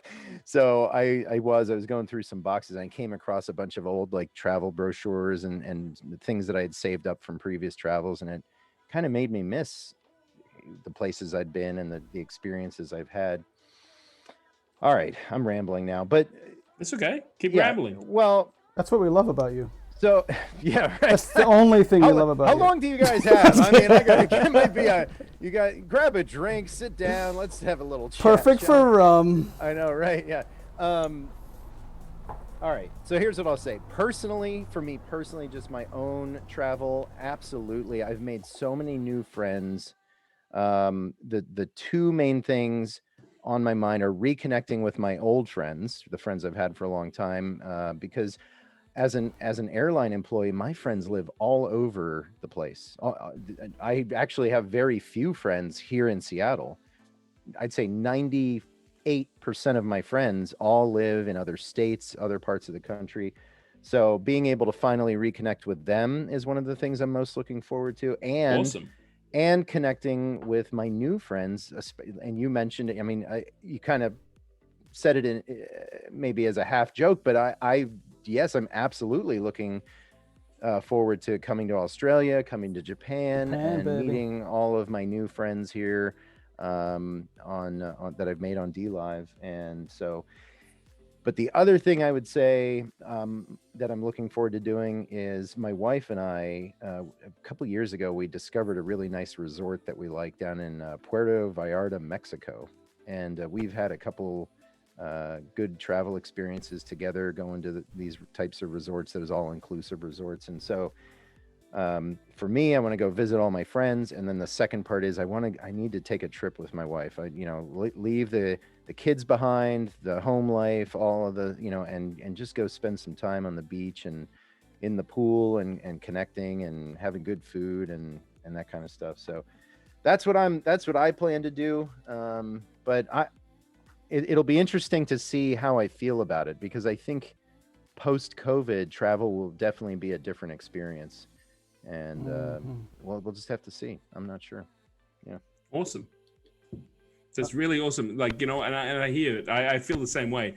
Well, I'll go in and explain mine afterwards. BK, do you have plans for when the world opens up again? First, I want to say, Gil, I love this question because it's such a positive vibe of like, it's such a nice thing to think about. What can we do when we're free of this pandemic a little bit more? And again, it won't be completely. Things will definitely be different, but looking at that stuff is right up my alley. So, as it was going on, I mean, well, also personally, before it started, I was actually debating whether I was going back to America permanently or definitely temporary. We were already going to definitely go back because we were doing a refresh of the visa every 2 years, because my wife has a green card in America, and as long as you come back and forth, you might have heard it before, where you can just go to you could just go to Hawaii and then come back in the same day and then refresh the visa, or a couple weeks, wherever long it takes to process that.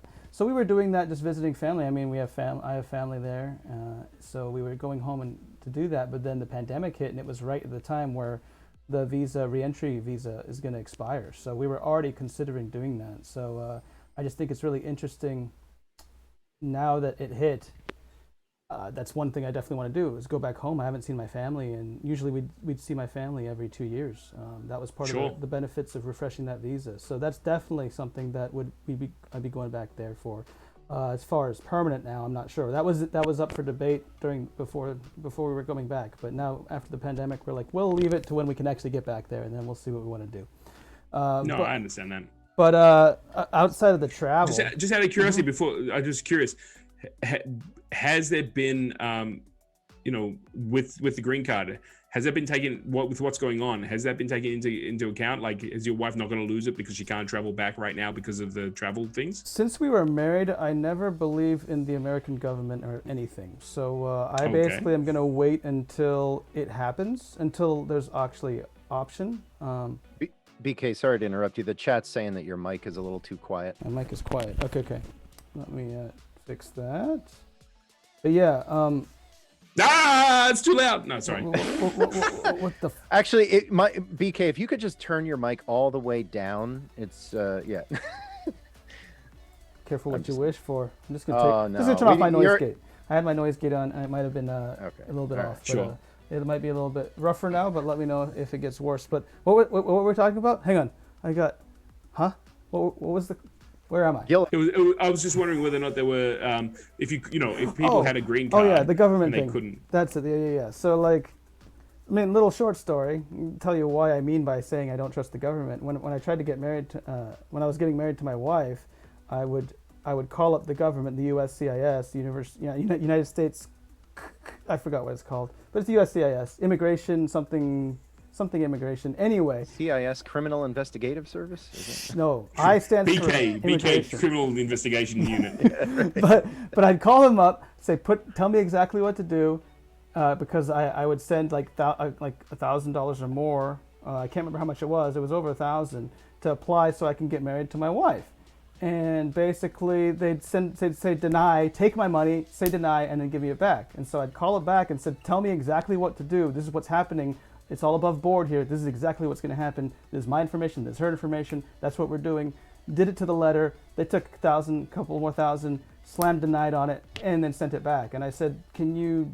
And anyway, basically they just said F off. And then I went to an immigration lawyer, and then I paid tens of thousands of dollars to get married. So my savings was shot just to get married. So in the end, it cost me over $10,000 to get married. And that was the experience dealing with just getting the visa in the first place. So then when it comes to this travel visa, going in and out, I say I'm not going to think about it until I have to.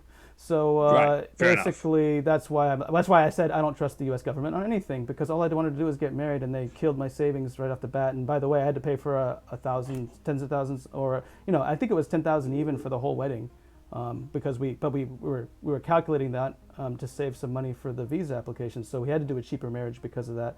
But I mean, I guess we were right. Sadly, we were right that that it's a good thing we didn't go for expensive marriage and festivities and everything. She's worth it, Donald. I'm still married. 7 years happily married and 14 years married strong, is what I'd like to say. Beautiful. And the 7 came in the after 7. No, we've been happy the whole time. I'm very blessed, and it was worth it. But fool me once, shame on me. No, shame on you. Fool you twice, shame on me. And I'm not going to fall for the banana in the tailpipe with the government again. Anyway, outside of traveling, I want to travel. I'd love to come back. I know if I come back, because I actually am from Seattle, I'd be able to visit CoinCam. I do want to visit Australia, thanks to streaming on Dlive. I've met so many lovely Australians, except for, even Gil. I would consider him lovely. Even me. Yeah. Even. It's okay. I'm going to take you down to the casino, and I'm going to pretend I'm God. For that comment. He knows how to play blackjack, I've heard. Now you're talking. Speaking of blackjack, I think BK runs that on his channel. Now you're talking. Yeah, Best of 5 at Dlive, game show host, baby. It's happening. This week is going to start getting ramped up. But speaking of casinos, that's one of the things on my list. I was thinking in my brain, like, what have I not done since the pandemic? And when I go back to Seattle, there's no casinos in Japan anyway. But I always go back, play some poker. I love playing poker. Played a lot of Hold'em. I like them all though. I like Omaha, Raz, everything. But like over here, karaoke and movies have taken a dramatic dip. Getting back into the movie theaters, singing karaoke where you actually, you're in a confined box with your friends and family. What about pachinko? Is pachinko big still? I think it's big, but I'm curious because they passed a casino law just last year that they're trying to start finally building casinos now, and it'll finally rival pachinko because pachinko's garbage. But but like I don't know how the pandemic has been doing that. I have to double check, but I basically stay away from that because my mom, who's she's like 3 times the gambler I will ever be. She's where I got it from, and she came and visited Japan once. We went once. She's like, we got to try the gambling here. What is this? Like the only way you can gamble, quote unquote, is pachinko. We took one step in. She was walking around and said, "Nah, screw this. We gotta get out of here. It's so loud, bright, and just like I was like explaining it and what's going on. She's like, this is garbage. This is garbage." And I'm like, yeah, it's not really great gambling. So I actually wondered whether or not those pachinko palaces are still going strong during the pandemic. Like, are people still going? I'm not sure. I have to double check. I mean, you might have to do a in real live stream, and I'm sure everyone would love to be on Dlive as they flip those little ball bearings around the world. I could do it like CoinCap. Send me your money, and I will do 10 pulls. Only if they're silver. I'll let you bearings. keep all the ball bearings. Yes, I'm not sure how much silver content's in there. There's got to be maybe some silver painting on it. I don't know. They are silvery. They're silver balls. But yeah, karaoke movies are the ones personally I like. I should look into that, and I might do that. I mean, like by popular request. Pay for karaoke on BK's channel. Yeah, I'll do that.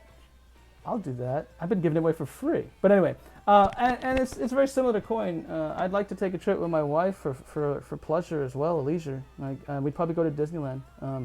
During the pandemic, Japan opened a new section of Disneyland, Beauty and the Beast. Section on Disneyland, so I want to see that. And it was like during the pandemic, they still opened a new section.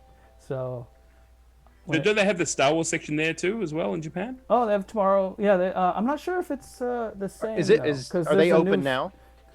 Yeah, they're open. Yeah, they've been open for a while. Don't mess with Disney. We're going to talk about it on another stream, but I believe I've heard that, you know, if someone dies on Disneyland, they send them over to Universal. No one dies at Disney, man. Yeah. They get them out there. They don't pronounce them dead or anything like that. We'll talk about that in another Some wizardry of Harry Potter is what they say. No, it's Mickey, man. Mickey Mouse is like, nobody dies at Disney. Send them to Universal. You know, I mean, I'm telling you, it's exactly what's going on. So they blame Harry Potter because that's where Universal is. It's like, yeah, Harry did it. Harry Potter. Disney doesn't shut down anything. If, you know, COVID, no COVID, you got to get those people in, man. You got to get those people in. Yeah, that's what I'm gonna. What are you gonna do, Gil? What you gonna do?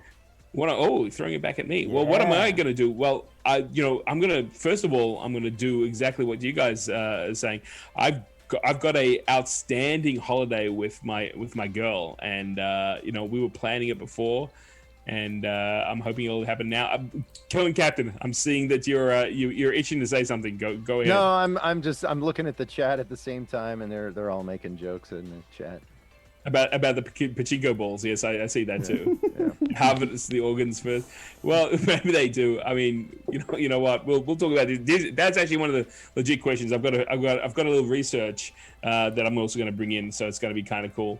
So hang on a second. Oh, fantastic! There you go. Oh, good. All right.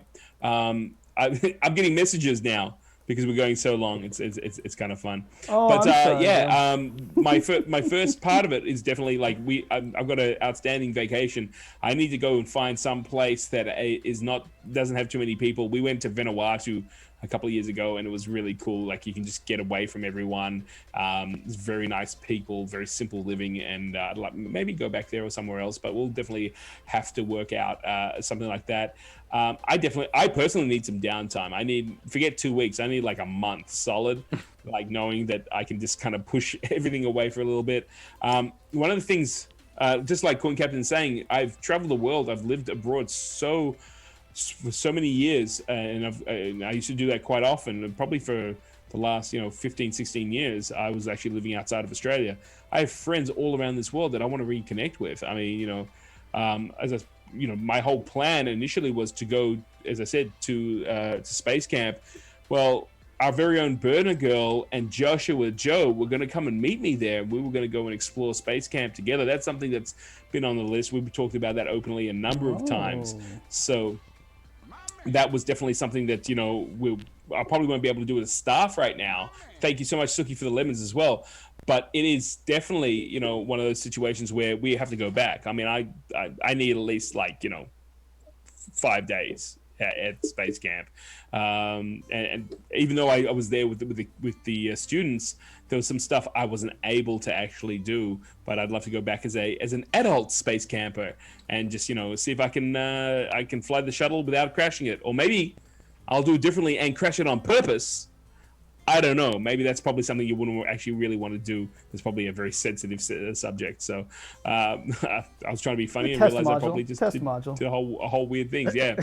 So that's the first thing. But yeah, I really I have a number of people that are not only friends but mentors to a lot of my interests. I have a guy called Jimmy DeRista in New York, and we've been meaning to go together and well, not go together, but get together and actually do some work. And again, it's all been put on hold. When everything's open and it's easy to just grab your passport, buy a ticket and go, you go, now's not the right time. We'll do it a little later. Yeah. And then especially now, I don't think there's been really any time where the world's been shut down the way it has. I've got a friend right now whose father is in the middle of his last kind of days, and he's in hospital. And she can't. Originally, she asked for permission to go travel, I think, to the Bahamas where he lives, and they said no, you can't go. And then she reapplied again and was able to get permission to leave Australia. But the weird thing is, the last time we spoke to her, she just didn't. She didn't understand that. She didn't know exactly how to get there. There was too many loops and stuff to jump into. So. The world's become very complicated. I just kind of want to take my phone, turn it off for a couple of weeks, and just maybe I'll sneak a few streams in there. But I think it's really healthy to just have some time alone and time with people you care about. So that's my goal. I see a point of intersection here between your topic and mine, Gil. I'm a little curious about your thoughts on this because I started out the stream talking about live streaming and Sure. you're talking about travel. And, I think one of the things that COVID did was it actually made live streaming more impactful, more meaningful in the world, because this is one of the ways we can still connect with each other. And I've made so many friendships this way, and we've never even, shaken each other's hand. Yeah, but we're shaking other things, but we can't talk about it here on Dlive. It's broken. It's part of the Trilogy Show don't be contract. embarrassed about how we feel about each other. Jeez, man, come on. It's part of the Trilogy Show contract. my. We all agreed. It's full consent. We're good. Consensual. But my question is, wow. Fascinating. Do you think that when travel opens back up and the world, whatever this means, goes back to normal, do you think that live streaming will take a hit, so to speak, and maybe lose its potency or its importance its importance? One track mind, Captain. I know, right? Yeah, you started it. It's your fault. Look, very interesting question. I think that, I don't think it's just live streaming. I think things like YouTube, I think, the amount of content that's being created on platforms like Facebook that aren't generally just for live streaming. I think there's a lot of people who had to pivot and had no choice, whether it's through work or the, employment or just sanity. But I think you'll also find that there will be people who will continue on. I'm not going to talk for Chimani, but I know Chimani's journey started as well because of when COVID started, he needed an outlet. I definitely did. There was no way that I was going to be able to survive a 6-month lockdown that happened here in Melbourne without some way of being able to communicate with people. I was going to say reach out, but I didn't want Coin Captain to take it the wrong way. But now after having the experience that I've had, oh my gosh, absolutely. I think there will be definitely people who will continue on and will use it. Maybe it won't be every day. Maybe it'll be a little bit different. My biggest fear is, I spoke about this with a lot of the G crew. I had actually sat down and had a conversation and said, look, you know what? I think this could be something that works really well for me. You know what? What do we need to do financially for me to make this my full-time gig? Because I didn't know how long this was going to go on and all the rest of it. I sat down with my amazing partner / girlfriend / life coach and whatever else she is. She's not my life coach, but sometimes I think every partner is one of those people you bounce ideas off. Whether we ask for it or not, yeah. Yeah, absolutely. We did the math. We worked out that I was like, okay, you know what? I've got this much in savings. We can put it into the BTT thing. We can grow that. I can hit VP at a certain time. And really, the one thing she said was, I don't want to miss out. We rented in a place, and it was like we were working towards getting a house, and it's like I don't want to have to sacrifice the house for your streaming. And I was like, absolutely. So we worked out a way that over time we'd be able to keep it. And what happened? I kid you not. I was like, cool. This is what we're gonna do. And then 4 days later, the whole BTT staking changed on Dlive, and I was like, all right, you know what? You can make plans, and there's no guarantee in it. Like, stupid me, if I had put that money in now with what BTT had gone out, I would have bought the house already. Like, I mean, no one knows, right? But the whole idea was to like build up those rewards and all the rest of it. So look, no one knows. But and why I'm sharing that story is when everything opens up and I've got to go back to continual work and a continual paycheck. Like, I don't know what my stream's going to look like. I don't know if I'm going to stream 3 times a week instead of 6 times a week. I don't know if I'm going to be able to put the work in. And let it be said to everyone watching now, the amount of work that goes into streaming, whether or not you play games on your stream, whether you have a talk to camera stream, whether you have the conversation that we're having now, the hours that get put into it is phenomenal. You don't see it. And, the streamers that I think do the best job are the ones that are so casual about it and so like, yeah, cool. You know what? I'll just grab this and I'll just put this on and all the rest of it. It is, there's a lot that goes behind the scenes that streamers don't get and content creators don't get credit for, let alone a financial reward. Every person who puts a video up on YouTube has put more time than just clicking and recording and then uploading. Those days are completely gone. You know, and you've got people like Mr. Beast and you know, Mark Rober and stuff like that. They're hiring camera crews and edit people to do the work for them. You know, if you're a one-man show, you can't compete against it. So going back to your question, Coin, I think, yeah, absolutely. I think there's going to be a lot of people who will stay, but there are going to be a lot of people who will also jettison it. You know, it'll be like that was talking about something... streamers or the actual viewers as well, because I think there's two particular things there as well. Like, because the streamers, you're right. I think it was an influx of streamers, definitely, and then the ones who... Yes. And in general, I think it would be overall more than before, because before the pandemic, I would say it was harder to be a new streamer, but now it's like, well, what else are you going to do when the pandemic going on? So I think the streamer side has a huge spike, and it'll still be more than what it was pre-pandemic. You know what I mean? Like, because probably, I think the viewers will stay. Okay, the viewers will stay because it's easy. It's consumption. It's not creation, right? It's always easier to consume than it is to create. Makes sense. But when it comes to, you know, I think there'll be, you know, I can't see Chimani finishing, you know, walking away from this and what he's creating. I know I don't want to walk away from it. I had my own challenges in this space, and I'm like, nah, I'm in, because, you know, I took 3 days off, and I was like, I miss everyone. So, you know, I think that, you know, will this be the alpha stream to keep you you above board and pay your rent? No, I don't know. I can't see streaming as being like that. I can't see myself as a cutie pie. You know what? I'd shoot myself in the head if I was talking. Well, you're a cutie pie, but you're not a PewDiePie. Oh my gosh, man, PewDiePie or whatever. You're always my cutie pie, Gil. Don't worry. You got that. Well, I can be your cutie pie, but like don't tell Coin Captain all over again. You see, Coin Captain now is going to get jealous because he didn't realize that there's a thing with BK and I, and you know, it's I like to you know, share. I'm a no. This is the one and only Trilogy Show, because there's going to be a big spat. You're a cutie pie. He's hot piece of ass.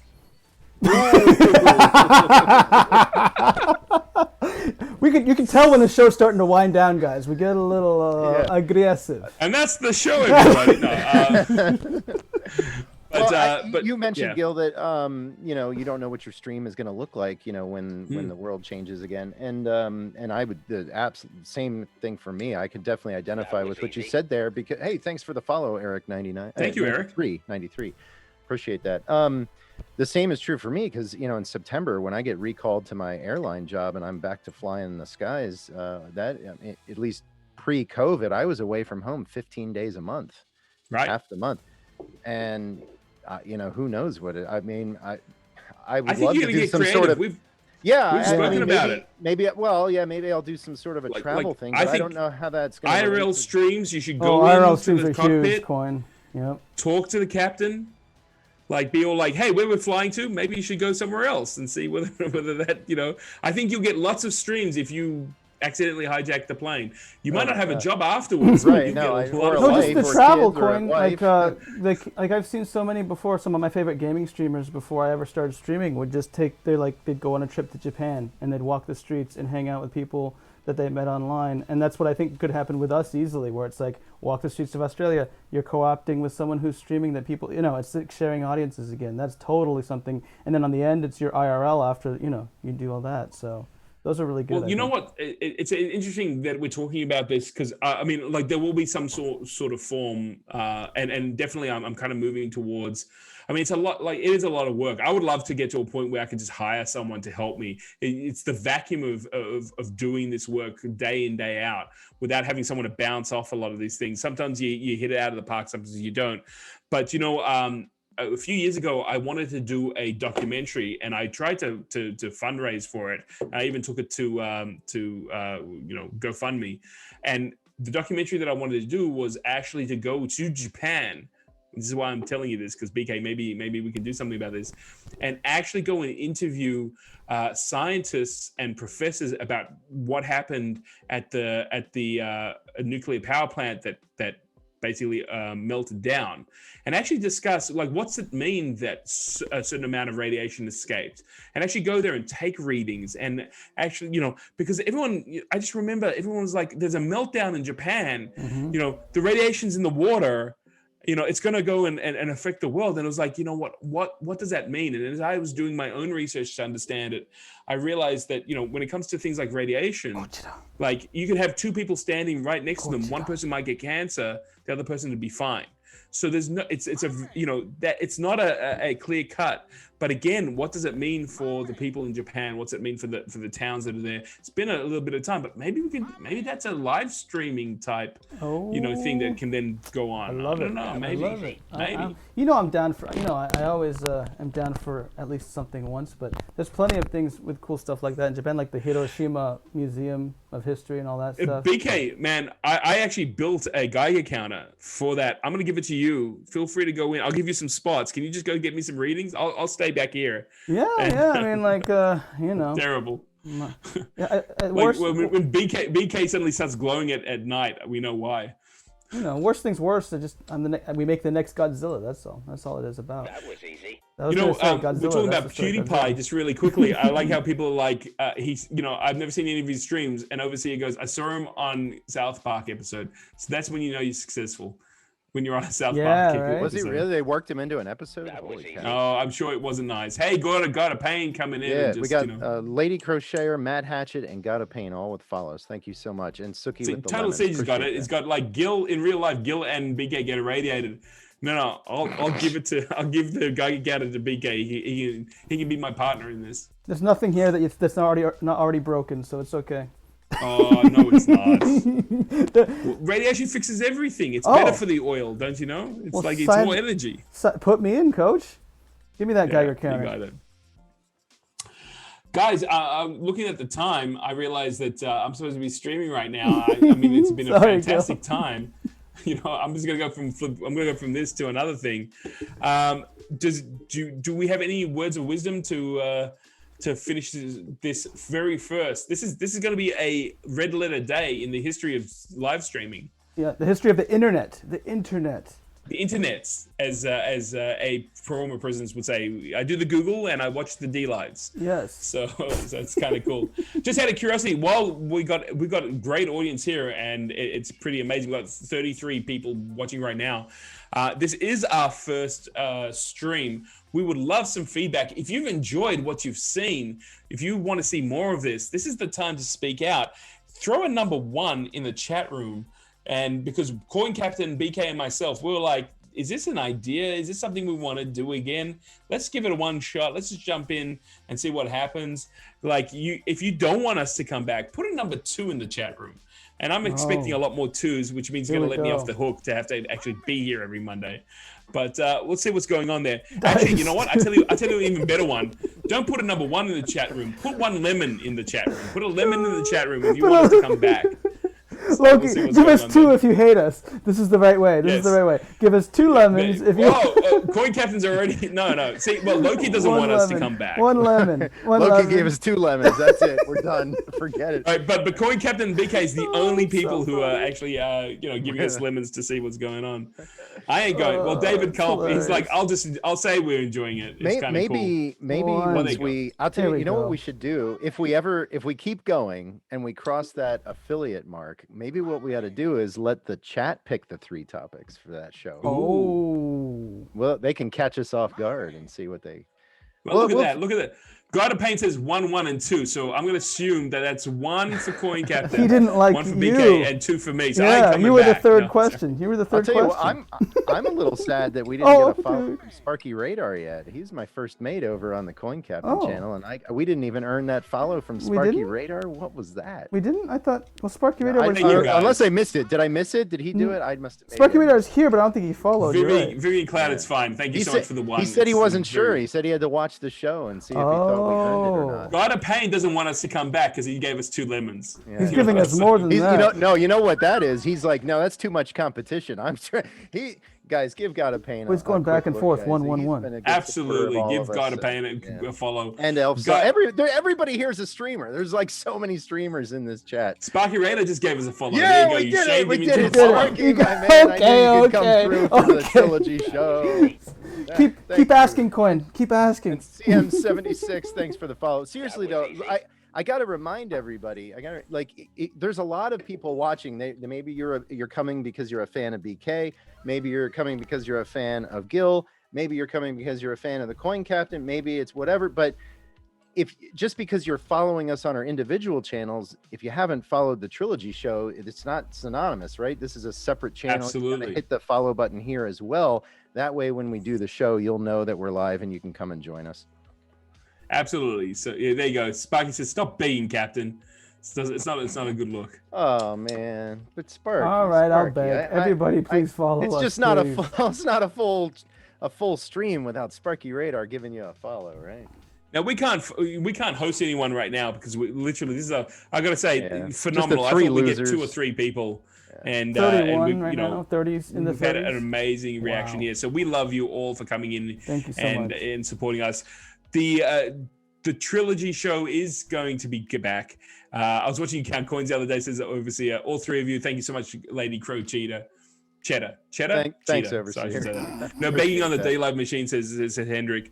I invite everyone to follow Coin Captain BK Johnson and myself. If you haven't met me before, if this is the first time you've seen me, I'm about to go and stream.